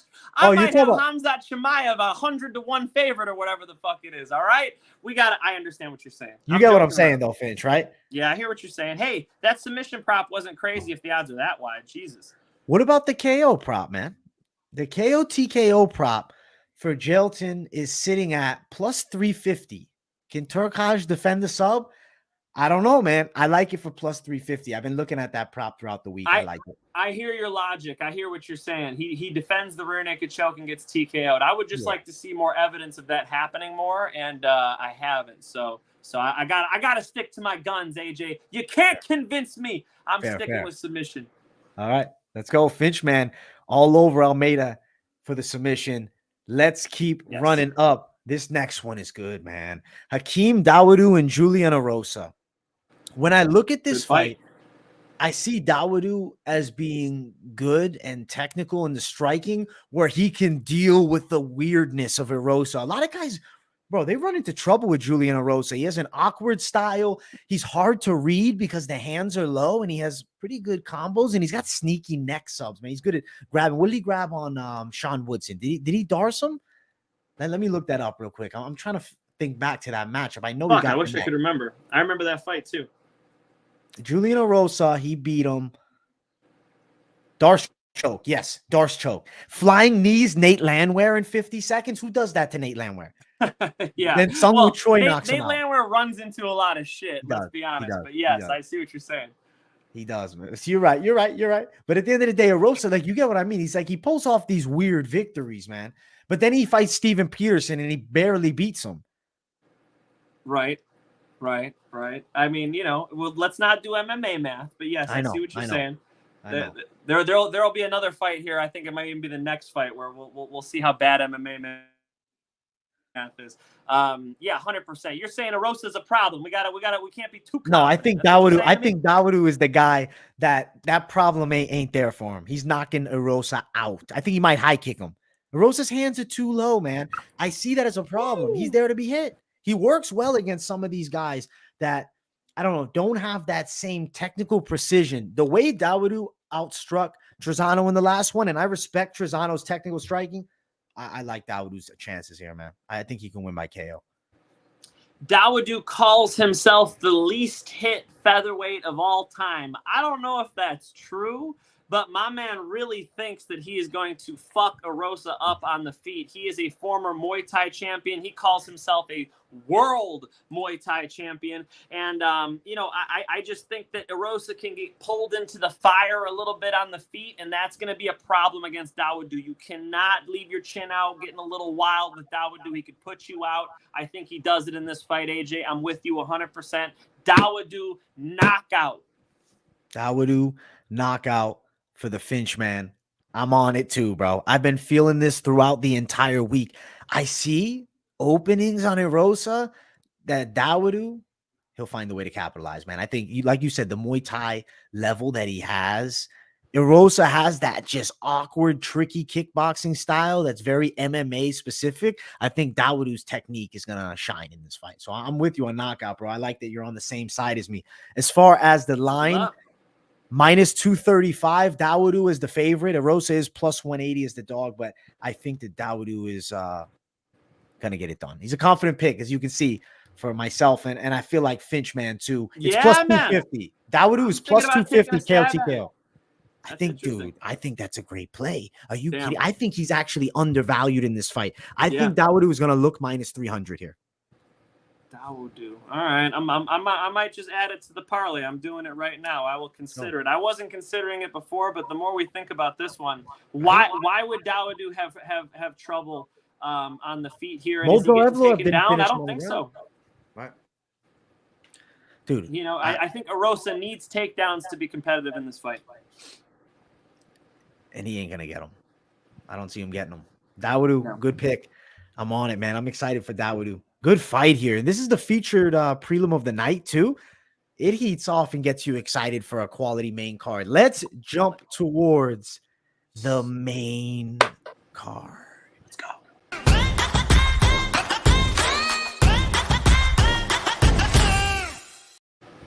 The Moneyline main card. Woo! Mike Finch in the house with myself, AJ, breaking down UFC 279. And we got to shout out my bookie for sponsoring the show. We got to give him the shout. Much love to my bookie. If you guys are interested, promo code Moneyline, and you get that playback bonus as well. But definitely, if you guys are interested in placing some bets, some solid props, I've been trying and I'm pushing hard for, and I'm saying it now and hope they see it. I want odds boost, man. We get an odds boost pick of the week, me and Mike Finch, on every pay-per-view card over at MyBookie. This is what I'm proposing. I think it's a great idea. That's super dope, and I love it. And you know who to talk to. We had our guy on the other week. Dude, I said it to Esparza. I said, bro, I feel like I have my button all the way down over here. Holy shit. I said to Esparza, man. AJ. We know you've been hitting the bench press, bro. No, I'll be honest. I didn't mean to do that. It is what it is, bro. I like the bench, you know. But at the end of the day, I think it'd be a great incentive for the fans and stuff. Like, I think it'd be sick. And I'd be hyped for it. We're going to work on it, guys. For now, promo code Moneyline. Get yourself some extra cash when you sign up at MyBookie. Do it. Do it. Now, this fight starts off our main card. Make sure to smash the like. And let's talk about it. Johnny Walker, Ion Cutelaba, Mike Finch. I see your enthusiasm here, so give us the Mike Finch breakdown. Come on, AJ. How can we not be enthusiastic about this fight? These two guys are going to try to kill each other. I mean, there's no way that this thing is a boring, shitty fight. You got Johnny Walker, who is going to look for the big counters. You heard him say he's got two game plans. Johnny Walker said, I got a game plan if he comes forward, and I got a game plan if he doesn't. And you know Ion Cutelaba comes forward. He's at Extreme Couture. That means his wrestling is definitely getting worked on. And you guys already know that he brings a serious pace. He likes to move forward. He likes to get in your face at weigh-ins, make shit exciting. And his fights are exciting as well, man. I love watching these two compete. You know, remember that Johnny Walker finished Ryan Spann, right? And Superman Spann smoked Cutelaba. So if for those of you who are out there doing the MMA math, that means apparently, according to MMA math, which doesn't work, that means that Walker would have this fight for sure, right? I do see big threats from Walker as Cutelaba moves forward. No question about it. I actually liked watching his octagon workout the other day. There was was that an embedded where he was showing that when somebody comes in on him, he'll cut off on an angle, throw a straight right hand. It's really good stuff for a guy who moves forward, who does not have the reach that Johnny Walker has. I like what he's thinking there, and it was looking smooth. It's exactly what you want to see from a dangerous striker who doesn't have the best chin in Johnny Walker. That last part's really important. You know, I do think that you're not crazy to go Walker finish, but I got to think Ion Cutelaba hunts for that chin. Ion Cutelaba, you know, if we're going to criticize him, we'll say he's not the biggest bomb power puncher. However, with the Johnny Walker and the type of output that Ion Cutelaba puts out, with Ion Cutelaba maybe having the wrestling advantage, I can't pick against him, man. I'm going to go ahead and go Cutelaba. I think he gets it done. He might just knock Walker out. Damn, you think he's getting slapped. Now, can we talk about something? Johnny Please. Walker said he gave up the CBD, right? He said that was having an effect. He said the little bit of THC in it was making him paranoid. He said it was throwing off his training. He's claiming that he was taking it, I guess, extremely frequently, and he feels it had a significant negative effect on his training. This is what he said. I don't want to just bank on that. I do think Johnny Walker's a dangerous striker. I think Cutelaba is dangerous with his wrestling, but he also is coming forward like a fucking madman. If this was pre-Johnny Walker getting starched by Corey Anderson, right, we'd be saying Johnny Walker first-round knockout, easy fight. Are you kidding me? Cutelaba's going to get slept here. I don't necessarily think that Johnny Walker offense is gone against some of these guys that are just a bit more hittable. I'm going to bank on Johnny Walker. I'm going knockout. Woo! Yeah, I'm going for it. Oh, and I like what he said too. I like what he said. I like that he said, listen, I'm changing. I'm not doing the CBD. I'm not saying it actually had any effect on him, but up here, it could give him more confidence in his strike. Sure. He's like, oh, that's why it wasn't as good. Placebo even. I was just talking to Antonio McKee, AJ McKee's father, the trainer of Chris Cyborg, and he was saying this exact type of thing about Tyron Woodley. Should I even let that out? I probably just outed Tyron Woodley. Sorry. Tyron Woodley was smoking a lot of weed, And he was telling him, like, dude, you're not throwing your right hand. What the fuck is wrong with you? And he told him to stop smoking pot. You know, he was telling AJ McKee the same thing. Apparently, AJ has decided to do that. You know, in Antonio McKee's opinion, it takes down your natural, I don't know if he used the word testosterone, but essentially those type of performance bonuses that you get from your natural manhood, right? That it's kind of lowering that and making you maybe more lethargic or lackadaisical. And he was big against Tyron Woodley on that. You know, he said he charged Tyron Woodley to do 12 days with him for a training camp. He didn't specify what one. And that was his big advice to Tyron Woodley: throw your right hand and stop smoking pot. And so it's interesting to see, you know, somebody who has, you know, used, like you said, CBD, try to get off of it. It's the first time I've heard specifically of somebody getting off of CBD, having trouble even with the small trace amounts of THC and CBD. For those of you who don't know, the natural plant that, you know, grew out there hundreds of years ago, that does not have so much THC in it. The THC we get today from our guy who was on the podcast. You remember our guy?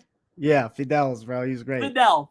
Thank you. Fidel, of course. You know, Fidel's over there conjuring up some magic shit for you guys with crazy high THC. That's not how the plant normally grows. Normally, there's a nice balance of the psychoactive effect and then also the kind of smooth body high that you get. CBD is supposed to really focus on that body part. So I've never actually heard somebody say that, but very interesting. And maybe he does have a little more pop in his shots. You know, the number one smoker on this event, I don't have to tell you guys, is Nate Diaz, the most lackadaisical, non-explosive style you've ever seen. Maybe there's something to be said for it. I will be honest, man. I think that being that chill and calming down is maybe not the best thing for someone that's stepping into a cage fighting, especially if it's on a very regular basis. Woodley is an example because I really think what happens is he's smoking. He's getting probably paranoid once in a while, and he's definitely thinking about his fights. He's like, fuck. He's like, damn, bro, I'm getting hit with that shot. I don't want to get punched like that again. Fuck, when I throw the right, I leave that open. And fuck, I don't want to get hit. And then even when he wakes up, he's like, nah, fuck it. That was just delusion. It's still in there. And when he's training, when that little voice in the head is a little louder, like that bitch in the head is a little louder, man. If he cuts it all out, he's ready to fight. At the end of the day, I'm not saying you can't smoke and fight, but I feel like some guys, they're gonna overthink a bit, and then they're like, yeah, they're getting still lax, and I don't know. I think there can be some type of trickle down effect from too much smoking that I think if you stop like for 2 weeks, you'd notice a huge difference, bro. I'd say that's facts. And I mean, I'm not saying I don't like the reefer. That's not what I'm saying at all. But at the end of the day, for a fighter, you're a fan. If I'm gonna step in the cage and fight full time, I don't know if you should be smoking all the time. I don't know. Everybody's different. I don't know. Maybe. Josh Saunders dropped a funny comment in here. Got to give him a shout out. Got to. Right above Osmosis Jones. No THC Walker beats John what I'm saying. Jones. This is it. I'm with it. I need him. Dude, 3 years ago, he was the guy, and then he started fucking getting stoned, bro. Hey, I guarantee you, John Jones is getting stoned too, okay? I guarantee you. But you know what I'll say? Maybe Johnny Walker didn't grow up with it, so he never got into fighting while he was smoking. He fucking got into it, then started smoking and made him lazier, maybe a little more paranoid. I don't know. That's just a conspiracy on this one. That is why I'm more hype on Johnny Walker. That's okay. All right. Damn. So that's a real factor for you. Interesting. Yeah. All right. I'm gonna think we see the normal Johnny Walker, and that this is a competitive fight, and that, you know, Kutalaba's wrestling and his overall pressure will be valuable here. I do think he hits Johnny Walker in the face. Does Johnny Walker go down? We'll see, man. You know, Luke Rockhold was being criticized really heavily about not having a chin before the Paulo Costa fight by all you guys. And sure enough, his chin was just fine after that layoff. So we'll see what Mr. Walker looks like. I'm excited for it. God damn, is that a great fight? Let's go. It's a fucking match, bro. I'm hyped. And I like the odds in this one. If you are leaning the sober Johnny Walker side, plus 160 for my boy Johnny. And then Kutelaba at minus 205. Finchman going Kutelaba. You like Kutelaba by a finish, Mike? You know, I think he's going to wrestle him a little bit and get that decision. But, man, I would not be shocked if he got a knockout or a TKO. If he hit Johnny Walker took a knee, he got the top position, threw 10 hooks to his ear and got a stoppage. That would not be crazy to me. Cutelaba wins by KO TKO plus 135. Walker KO TKO plus 325. I would actually say that's more likely. Yeah, Cutelaba is like a car that's just stuck in drive. It has no reverse. He can't even put the damn thing in neutral. So if you know he's coming, you might be able to time a big shot. I would say 1 out of 4 chance Johnny Walker sleeps him. Like that's probably even more likely than him winning a decision. Is Johnny Walker blasts him with some shit. I like Johnny Walker, man. I guess the plus money's there for me, but I know you're on Cutelaba. The decision prop is actually like really wide for him, but it'd be a sweaty bet. It's upwards of plus 315 for Cutelaba to win by decision. I don't know, man. I don't like the over-unders here either. I'd skip it on this one. Yeah, I'll go Cutelaba money line, boys. I like it. Finch, man, on Cutelaba, myself on Johnny Walker. Let's get to the next one. Irene Aldana versus Macy Chiasson. Mike Finch, what do you think about this matchup? I like it. Look, Macy Chiasson, definitely dangerous in the clinch. She's maybe dangerous is the wrong word. Powerful, very big girl for the weight class. Hard so to deal tall, with. Very hard to deal with, man. Aldana's better. Aldana's a better puncher. Aldana's, I think, a better submission game. Definitely impressive if you look at some of her finishes. I think she's going to be able to do fine. If Macy wins, it's with her clinch and maybe with her grappling, but I don't see her outstriking Irene Aldana. And even on the mat, Aldana's dangerous enough for me. Aldana, I did watch your breakdown, AJ, so I'm about to steal a bit of it. She's one girl who's really dangerous. Aldana can really knock you the fuck out. And I agree with how you said that, so I'm going to, maybe AJ influenced it, but Aldana with a KO, dude, I could see it. Macy Chiasson, definitely a tough challenge, definitely going to try to grind her out to a decision, but I think also hittable, and Aldana packs a punch. Yeah, she hits hard, man, and you saw Chiasson got touched up a bit with Raquel. Aldana's dangerous with the hands. Knocked out Ketlin Vieira in one shot. Dude, how well has that aged? Right, that's so good. Because Vieira's right there, I would say, top contender, maybe next in line even for Nunes at this point. I think Aldana could win by knockout with Chiasson here. She would have to win by controlling in the clinch for most of the fight. I don't think she can compete in the boxing. And if you look, Aldana wasn't controlled much with Holly Holm. And Holly Holm's got to be, in my opinion, better in the clinch than Chiasson. I'm going with Aldana definitely for the different. Win. Holly Holm's clinch is usually a little more defensive in nature. As to where Chiasson's clinch is a little more like this is what she's trying to implement. With Holly Holm, like she had a really good clinch the way she was able to like disengage from Ronda Rousey type of thing. As to where Chiasson really just wants to soak up the clock on the fence. I don't know. I guess I'm not doubting Chiasson, AJ. I do think she's in this fight. It's just I've been much more impressed by Aldana. Aldana, yeah, I think she's a solid pick, man. I feel like the hands will fly, and chance of KO. It's got to be live here. There's a chance of knockout without. Hit me with the odds. My odds, man. Hit me with the Aldana KO odds. All right, we're gonna throw the prop right at you to start it off. Aldana by KO is plus 375. I like it. That's kind of wide for a girl that cracks, knocked out Kunitskaya. Come on, I gotta add Aldana to the parlay? I'm throwing her name up there. I gotta look at it, dude. I gotta look at it, dude. All right. Aldana KO plus 325. Beautiful. Yeah, that's a good play. Beautiful. If you're finding that above plus 280 even, that's pretty good value, man. She hits hard. She does. Yeah, I've been impressed, man. I'm a fan. And then money line, I'll throw the lines too. It is minus 185 for Aldana. Chiasson plus 145. So you have a decent size favorite, not like a big favorite, but solid favorite. Aldana here. Decent bet, likely play, and I think she gets the stoppage win. Absolutely. I can't say this is one of my favorite bets on the card, but it's one of the better ones. It's a lot better than those early prelims you read me. I really like this one. I don't think the odds are too crazy, guys. I respect it if you take a stab. I do. Let's go. Finch and myself riding with Irene Aldana as we jump to the next fight. Kevin Holland versus D-Rod, Daniel Rodriguez. This is a good fight. Good fight. Holy shit. Rodriguez could easily be 18-0. I'll tell you that straight, right? You look at his losses, controversy. Close. Definitely close. Yep. But Kevin Holland's dangerous, and he's long. Rodriguez also is 35. I don't know on this one, man. I've been very shit. I think Rodriguez might sit in there with Holland better than a lot of people would have thought. And I think people that recognize Rodriguez's experience respect that about him, say, hey, maybe he can go long. One fight, though, that concerns me, and it's not win-loss MMA map. It's when I look at the Joaquin Buckley fight and see how much success Holland had striking. If he had one of those fights against a D-Rod. I know D-Rod is taller, but at the end of the day, there's a advantage in the reach for Kevin Holland there. Concerning for sure.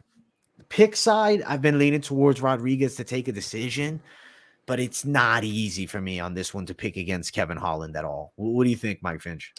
You know, I don't love the catch weight. That's definitely something that's concerning. You know, I would rather see Rodriguez get his fat ass down there to where Holland is more comfortable at 170. And I believe it's 180 pounds. 180. You know, so you got somebody who's got a little more size on Holland as it is. And then you're also going to throw in the extra 10 pounds. That's something to look at. I definitely am concerned. Another concerning thing is Rodriguez is a southpaw. So it might be a different look for Kevin Holland. But those are the problems. I mean, Rodriguez looks very counterable to me, and Holland's speed is double. Holland's speed is double what Rodriguez is. Holland has the reach advantage. Holland has this ability to close the distance, but really quick with a straight shot. I think he does it really well against Rodriguez. I think he's a bad matchup for him. Even on the ground, he should have some juice for him. I mean, Rodriguez, not much of a grappler. So the matchup is, kind of in Holland's area. The person to beat Kevin Holland is somebody who can out-wrestle him and then use that threat on the feet. I don't think that's Rodriguez, man. I think Rodriguez is going to actually have a lot of trouble with the speed and the reach. And Kevin Holland, you called it before, the club and sub. I'm going to go ahead and take a page right out. I said page right out of AJ's book. And I'm going to go ahead and say Kevin Holland, club and sub. And I like that pick. Club and sub, Kevin Holland, I actually think isn't a bad idea at all. I am picking. It pains me to say that I've been picking Rodriguez for some reason. I just see him having a chance to win the fight going long. But I definitely would kind of prefer to see Kevin Holland really getting the win just because it's interesting now. He had a little confrontation with Khamzat. Maybe he's finding himself in the welterweight mix. But Rodriguez is a G, man. He's game. He's got a lot of fights. Kind of an under-the-radar guy, too. Beat Kevin Lee. I know Kevin Lee kind of didn't fight well against Diego Sanchez, but still a win over Kevin Lee is pretty admirable. Granted, was taken down in that fight. Kevin Holland doesn't have the wrestling, but he does have the jiu-jitsu. Yeah. So if you're looking at Kevin Holland to win by sub, I think you're not reaching. As far as the line for it, I'll give you the sub prop first for Kevin Holland. He said it himself, AJ. Kevin Holland said himself he thinks he could get a club and sub here. He even used your language. This is my guy. Plus 700? Are you kidding me? How we got plus 700 money? That makes no sense. I'm plus betting. 700. I'm sending you the bet slip.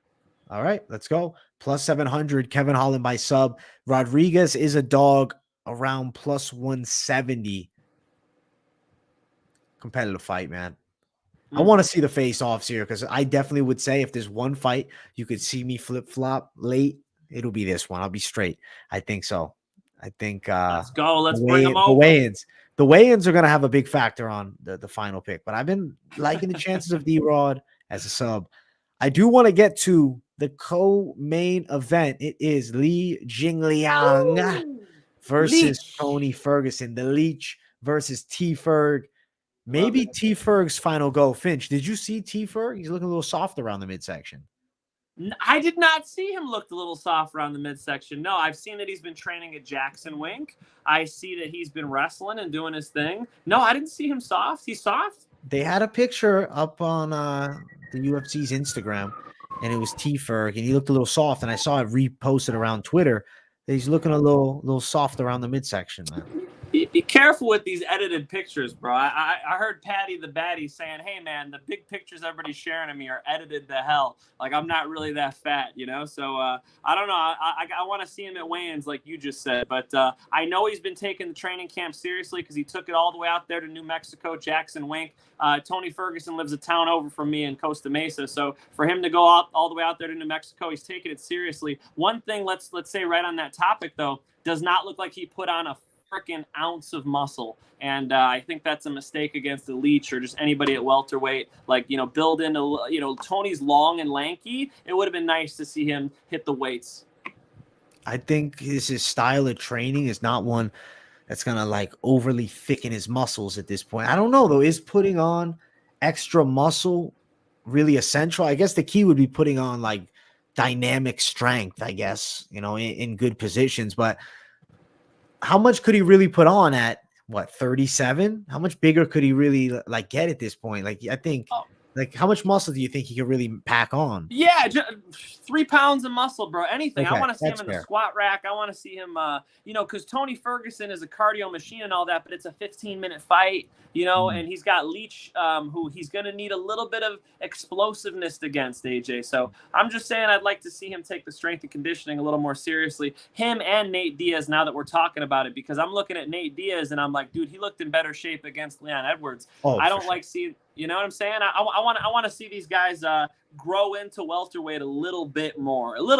Come on. What would you say though? Because I am curious, like, because I've heard multiple sides to the argument, and I'm curious, like the fighter side. Sure. What do you think as far as the strength, the weightlifting, putting on muscle, the power, like kind of the power lifting style training some of them do, with the cross training? Like I was listening to Ataman Fiziev, and he was saying he don't really believe in how these strength and conditioning coaches are doing. And he said, like, what do they know about fighting? Do you think that has some merit, or do you think Tony Ferguson actually pressing weight and trying to build some size would be beneficial to his fighting skill? There is no question that weight training is beneficial to athletic performance. Full stop.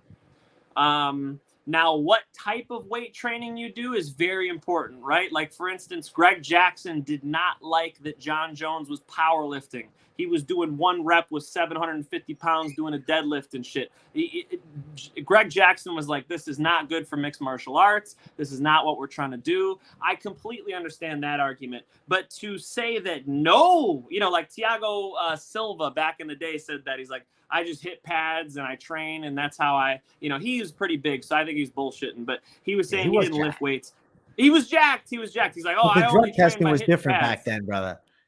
He was like, you know, I only want to do what I'm actually doing in the cage. So hitting pads, sparring, not doing strength and conditioning. No, I do think it's very important, AJ. And that's spoken from somebody who hardly lifts weights. You know, I went 5-0 as an amateur without doing a lot of weight room stuff. And so I could tell you firsthand, as somebody who does try to be a Nate Diaz style, meaning I'm in there with somebody physically stronger than me. It's a huge advantage to have to have strength over somebody. It's a huge advantage. Now, there are points of diminishing returns. There are all types of things we can get into. You know, you can be too big. You can be too heavy on the weights. You might want to go lighter weight, more reps.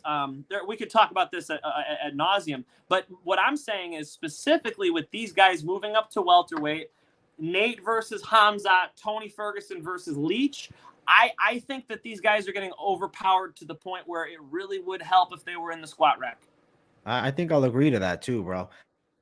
I think that a bit of strength on Nate Diaz would help his jiu-jitsu.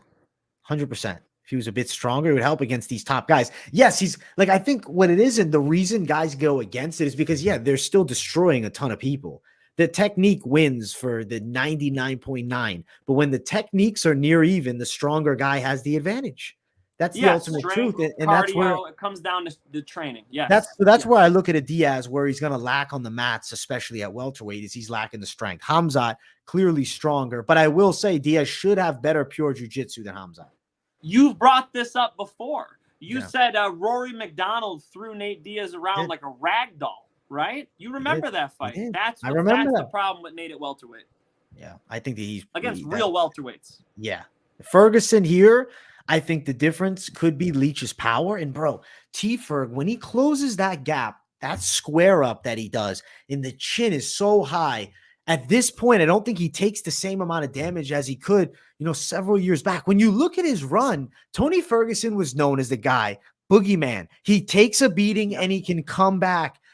That fucking wears on you. They always talk about that Chuck Liddell chin. Now he gets front kicked 3 months ago, and you're stepping up a weight class against a guy who just knocked out a top line kickboxer. Come on, bro.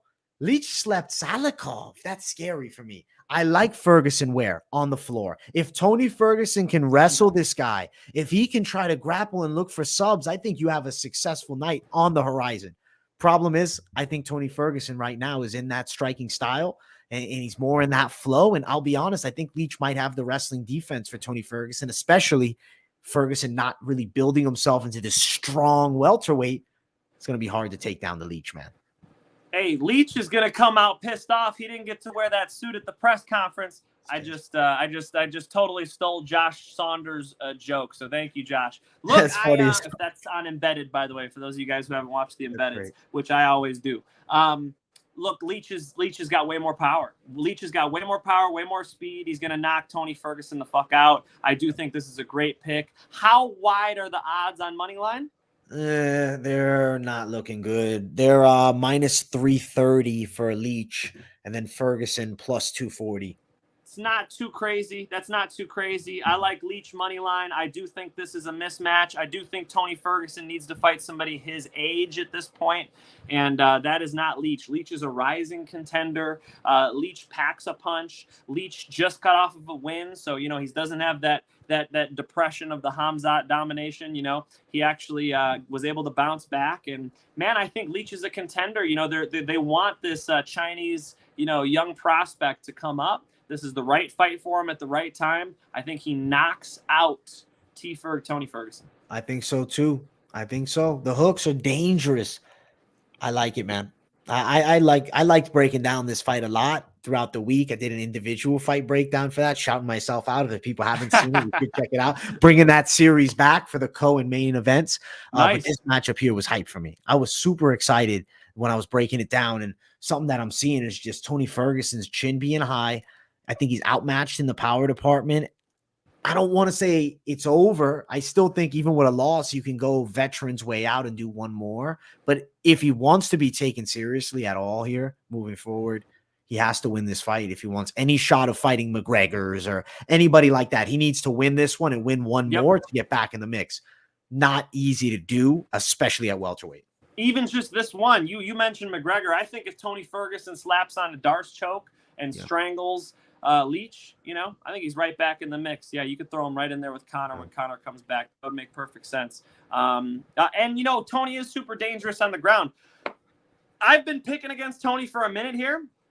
I don't mean to be a hater, but after that Justin Gaethje fight, he was a big favorite against Charles Oliveira. I think, I forgot what the odds were, but he was a favorite, and that didn't make any sense to me. I picked Charles. Sure enough, Charles has been on fire since then. And Tony Ferguson, each fight has continually showed us his age. I think his best performance since then probably was the first round against Michael Chandler. And we saw what happened. He got his head punted off of his shoulders. He's coming back too quick after that knockout loss, AJ. How is it after he got knocked out? How is it that Tony Ferguson is fighting before Michael Chandler? That's crazy. That's crazy. I think he just wanted that quick turnaround to get that bad taste out of his mouth. But what he doesn't think, there might be more bad taste coming here against Leach. So, dude. I think he's getting knocked out. Oh, it's going to be hard to watch, though. I'm a fan of Tony. I like Leach a lot, but just hard to see him in this spot, probably getting slapped. And I think, I don't want to say call it, but come on, let's get a layoff. Let's take a break. Let's take 6 months. Let's regroup. Even if he fights Leach 3 months from now and actually builds himself into a legit welterweight, let's talk.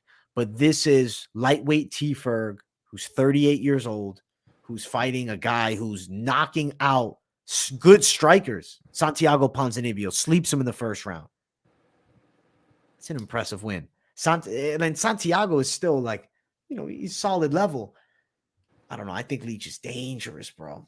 Dangerous. Too dangerous on the feet.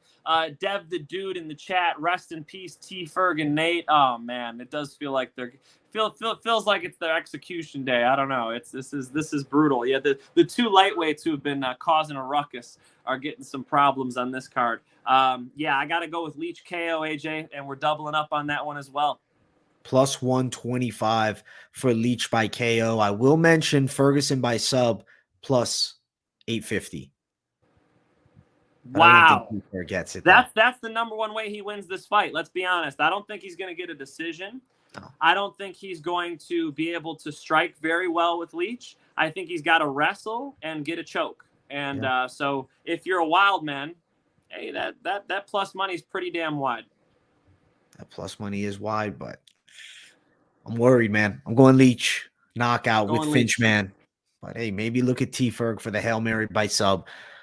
Let's get to the main event of the evening. Khamzat Boris Chimaev versus Nate Diaz. Yes. What a matchup. Press conference canceled. Sweet main event. Before we break it down, though, guys, make sure to smash that like button and subscribe if you're new. Keep it locked in on the Moneyline every Thursday. Keep it locked in at MMA Experts. Much love to the people watching. Finch, let's talk this main event. Is it a mismatch? Yes, but I think people have overhyped Khamzat. If we really dig into the Gilbert Burns fight, if you really dig into what he's good at and where he has room to grow, he has room to grow with his jiu-jitsu.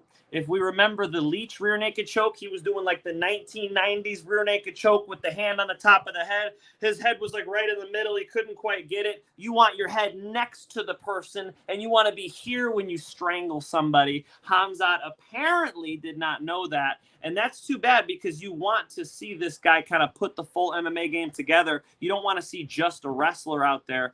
And, man, you know, the jiu-jitsu had some holes in it there. And then you also saw against Gilbert Burns, maybe intelligently, he was pulling out. He did not want anything to do with being on top of Gilbert Burns. Okay, that's logical. That makes sense. But here's another problem. He stands right in front of you when you're on the ground. When somebody's on their back, you don't want to stand square in front of them. They can kick your knees backwards. They can trip you. They can do all types of stuff. That might be a problem against Nate. If Nate's smart, he's going to grab that ankle. He's going to lace his legs on the inside, and he's going to try to trip Khamzat when Khamzat's standing over him.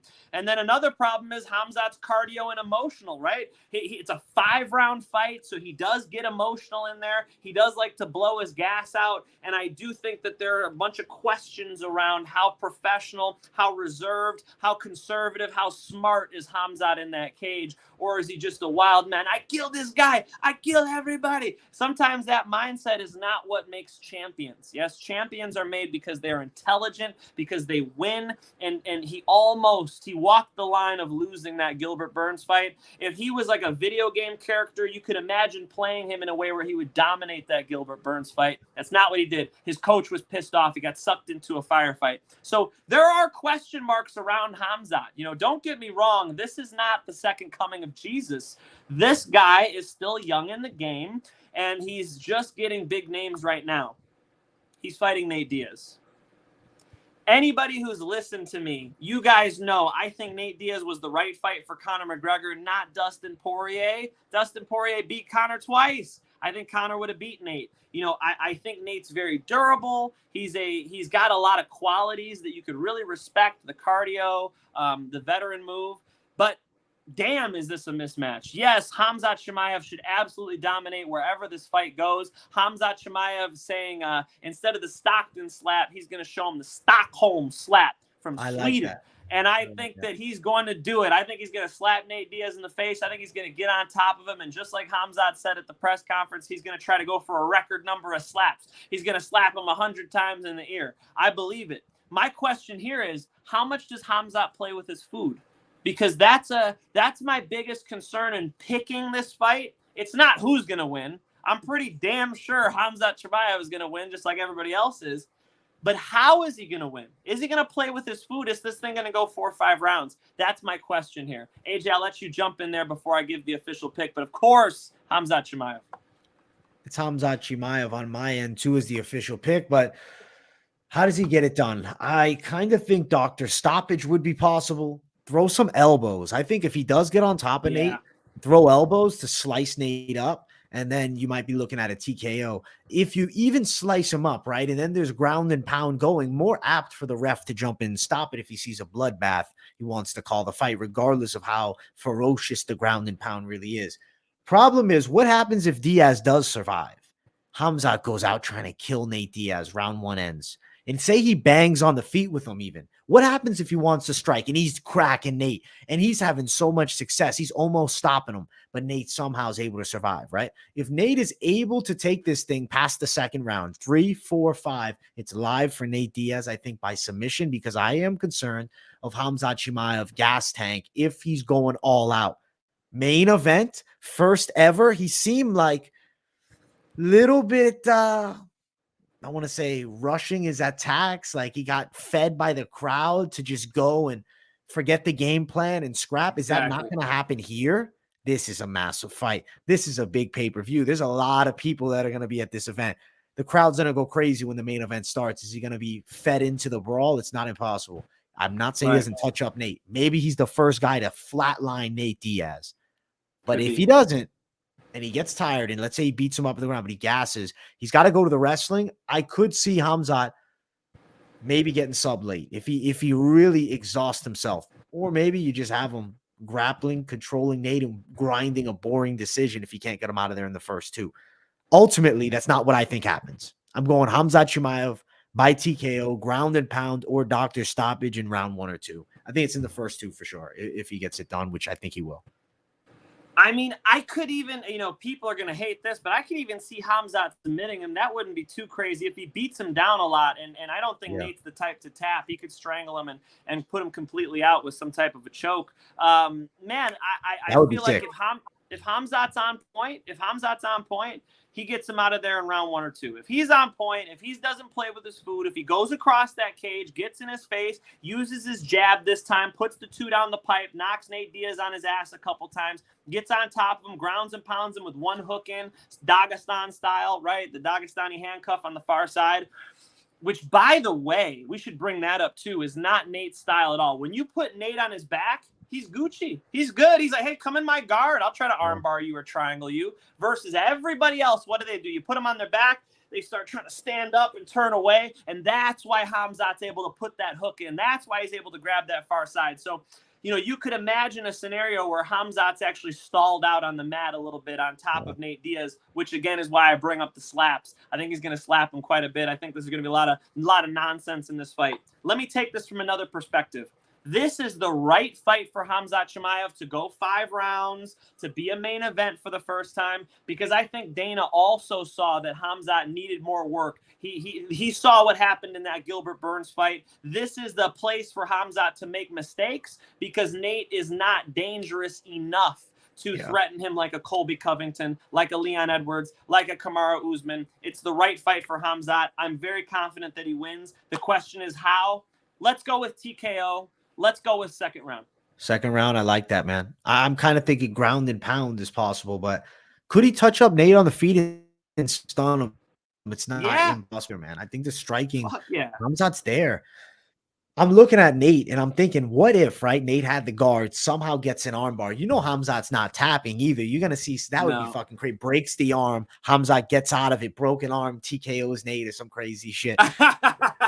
He hits him with the broken arm. That'd be fucking crazy. No, I don't even think Nate is man. People love Nate Diaz so much they don't want to hear anything negative. So I try to not be too negative. But even watching that Nate Diaz Anthony Pettis fight, like I'm not that impressed by Nate Diaz's jiu-jitsu. It's good. He's got really good triangles. He's a veteran in the game, so he could survive and still slap something on. But it's not. I think Gilbert Burns would smoke Nate Diaz in a grappling match. You see what I'm saying? I just really don't think Nate is dangerous enough to finish Khamzat. I think your money is safe with Khamzat. The question is, how does he get it done? And that's where it gets interesting because there are so many people who are saying Khamzat in 30 seconds, Khamzat in the first round. I think Khamzat might play with his food here, and we'll see what that ends up looking like. Let's go. We're going to find out. As far as the odds Khamzat Chimaev is a massive minus 1,100 favorite. Nate Diaz at plus 550 as an underdog. It can even be found upwards of plus 900. Holy shit. Nate Diaz is a serious dog. Chimaev to win inside distance, minus 500. Chimaev to win by submission, plus 300. Chimaev KO TKO minus 120. Diaz wins by sub, just for the fun of it. We'll throw it out there, plus 2,000. Wide odds for Diaz sub. Can you imagine? I really can't, bro. Because here it is. How does Diaz get it done? What, from his guard?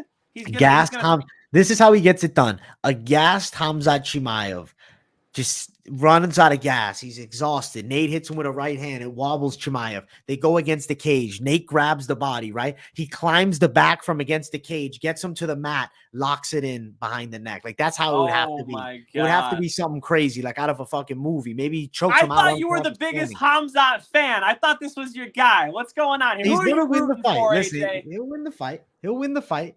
He'll win the fight. But at the end of the day, Nate Diaz is an OG, and like fan side of me, I guess you can't really go against the OG. I like Chimaev. I believe he's really good. I'll be honest, I've been on the Chimaev train heavy, but I think that I'm at a station right now, and I'm considering getting back on or not. I'm not saying I don't like him. I'm a fan of him, but of how good is he? I don't necessarily know if I want to say he beats Kamaru Usman right now. Wow. So you think Usman over Chimaev? Is that what I just heard? That is news to me. Listen, Chimaev showed some vulnerabilities against Gilbert Burns. Yeah.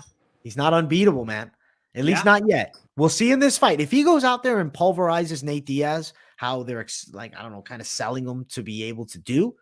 All right, maybe this guy really is like that dude. And Gilbert Burns, he just fought crazy. It wasn't his best performance. It happens. It's Gilbert's good. Gilbert's really good. Yeah. He should destroy Nate Diaz. Ultimately, my concern is if he ends up having a fairly competitive fight with Nate Diaz, it goes longer. And then I'm like, okay, this Chimaev, his stock's going to almost drop if he has a really close fight with Nate Diaz. Here. He should pulverize him. Oh, for sure. For sure. When you're a 10-1 favorite, you're supposed to run the guy over like they're standing on the freeway.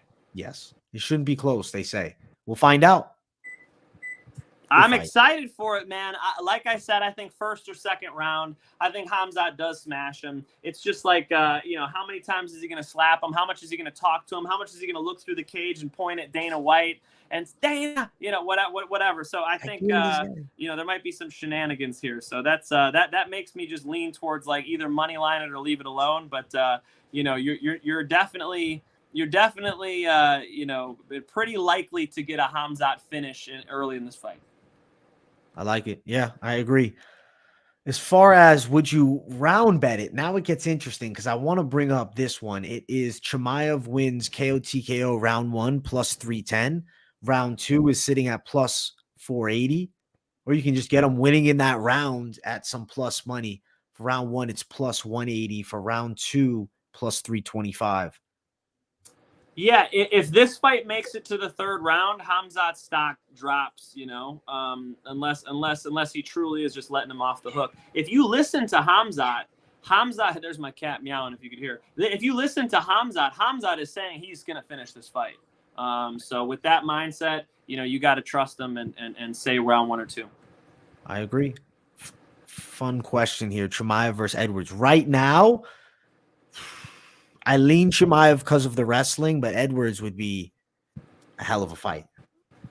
I can't believe that I'm the bigger Khamzat fan in this conversation, but I think Khamzat smashes Edwards. I think he beats Usman. Usman didn't want to fight him. Usman was already talking about retiring as Khamzat was coming up, and then that Gilbert Burns fight happened, and he got a little more interested in it. So I think Khamzat beats these guys. I think the worst matchup for Khamzat Chimaev is Colby Covington. Interesting. I want to see that fight. Cardio Colby, baby. Cardio Colby can go hard all 5 rounds. He's got the wrestling offense and defense. That's one that you should kind of, if the UFC really wants to build this superstar up, you might as well just kind of avoid that Colby fight. Because Colby is actually one of the guys who will take it, who has actually talked about Khamzat, said his name, You won't hear Usman say his name very often. You won't hear a lot of these guys at the top of the division say his name very often. I think Khamzat Chimaev is a horrific matchup for Leon Edwards.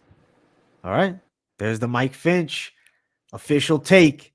And it's time to get to lock of the night, though, Finch. Let's get it. We got to talk these locks. Let's get into it.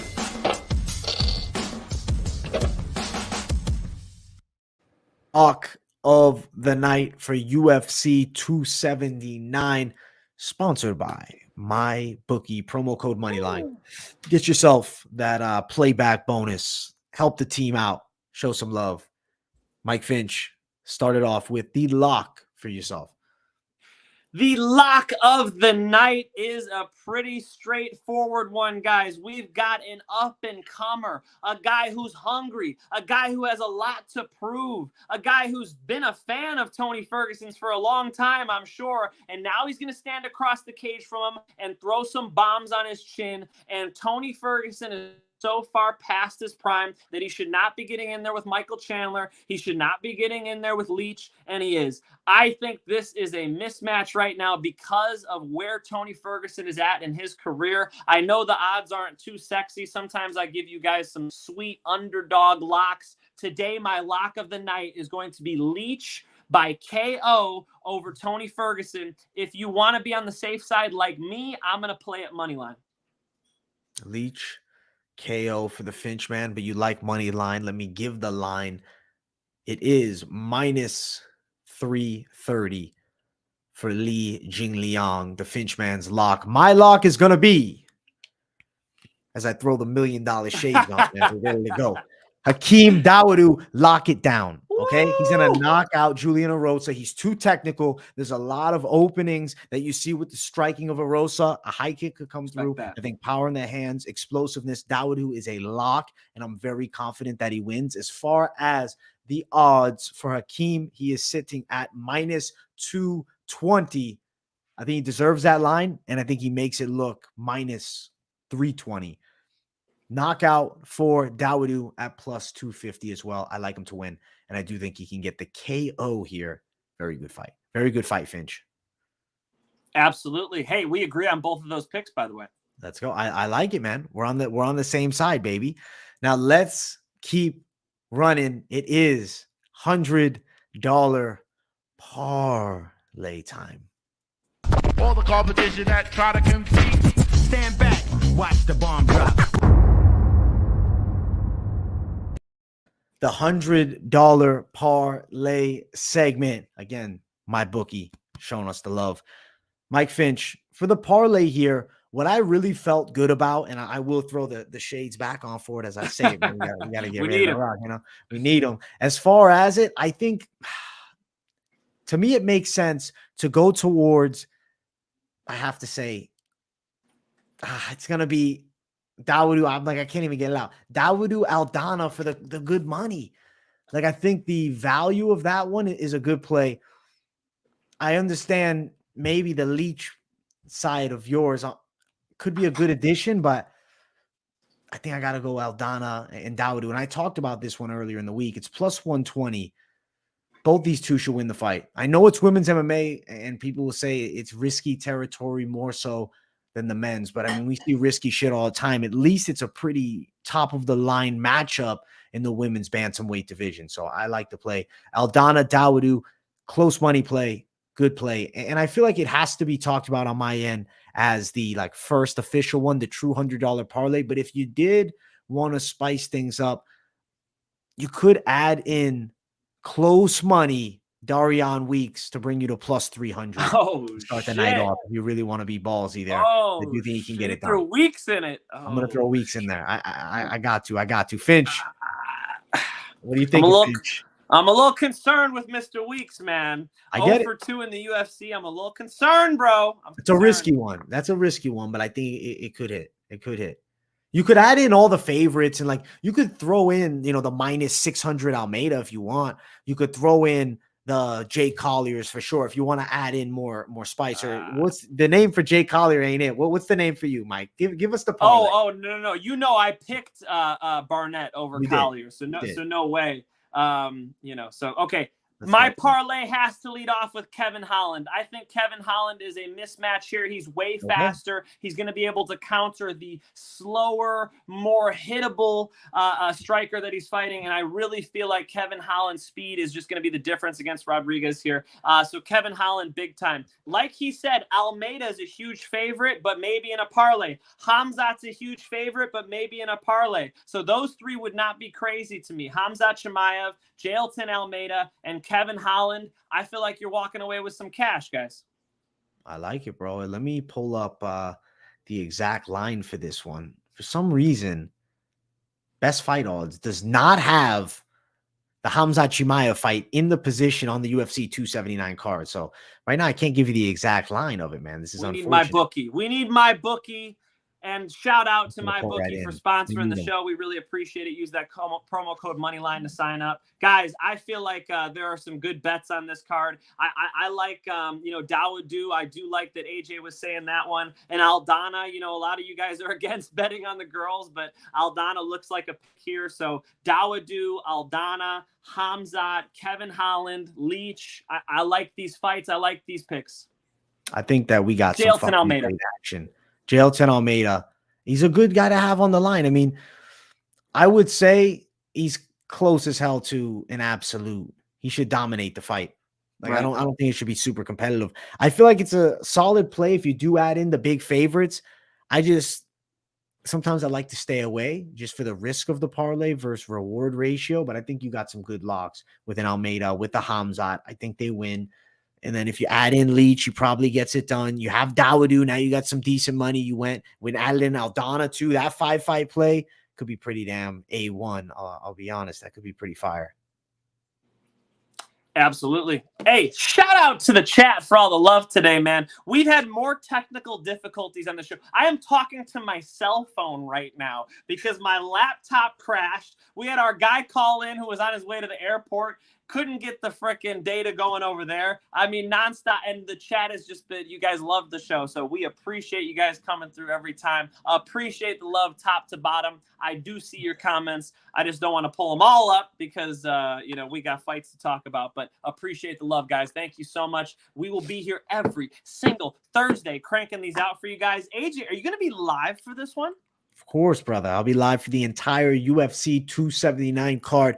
Do not miss the Fight Companion because I'm premiering the new studio that day. So fucking come through. Oh, shit. Let's go. He's pulling a Joe Rogan experience on us. He's moving to Texas. He's got the new studio. I'm excited.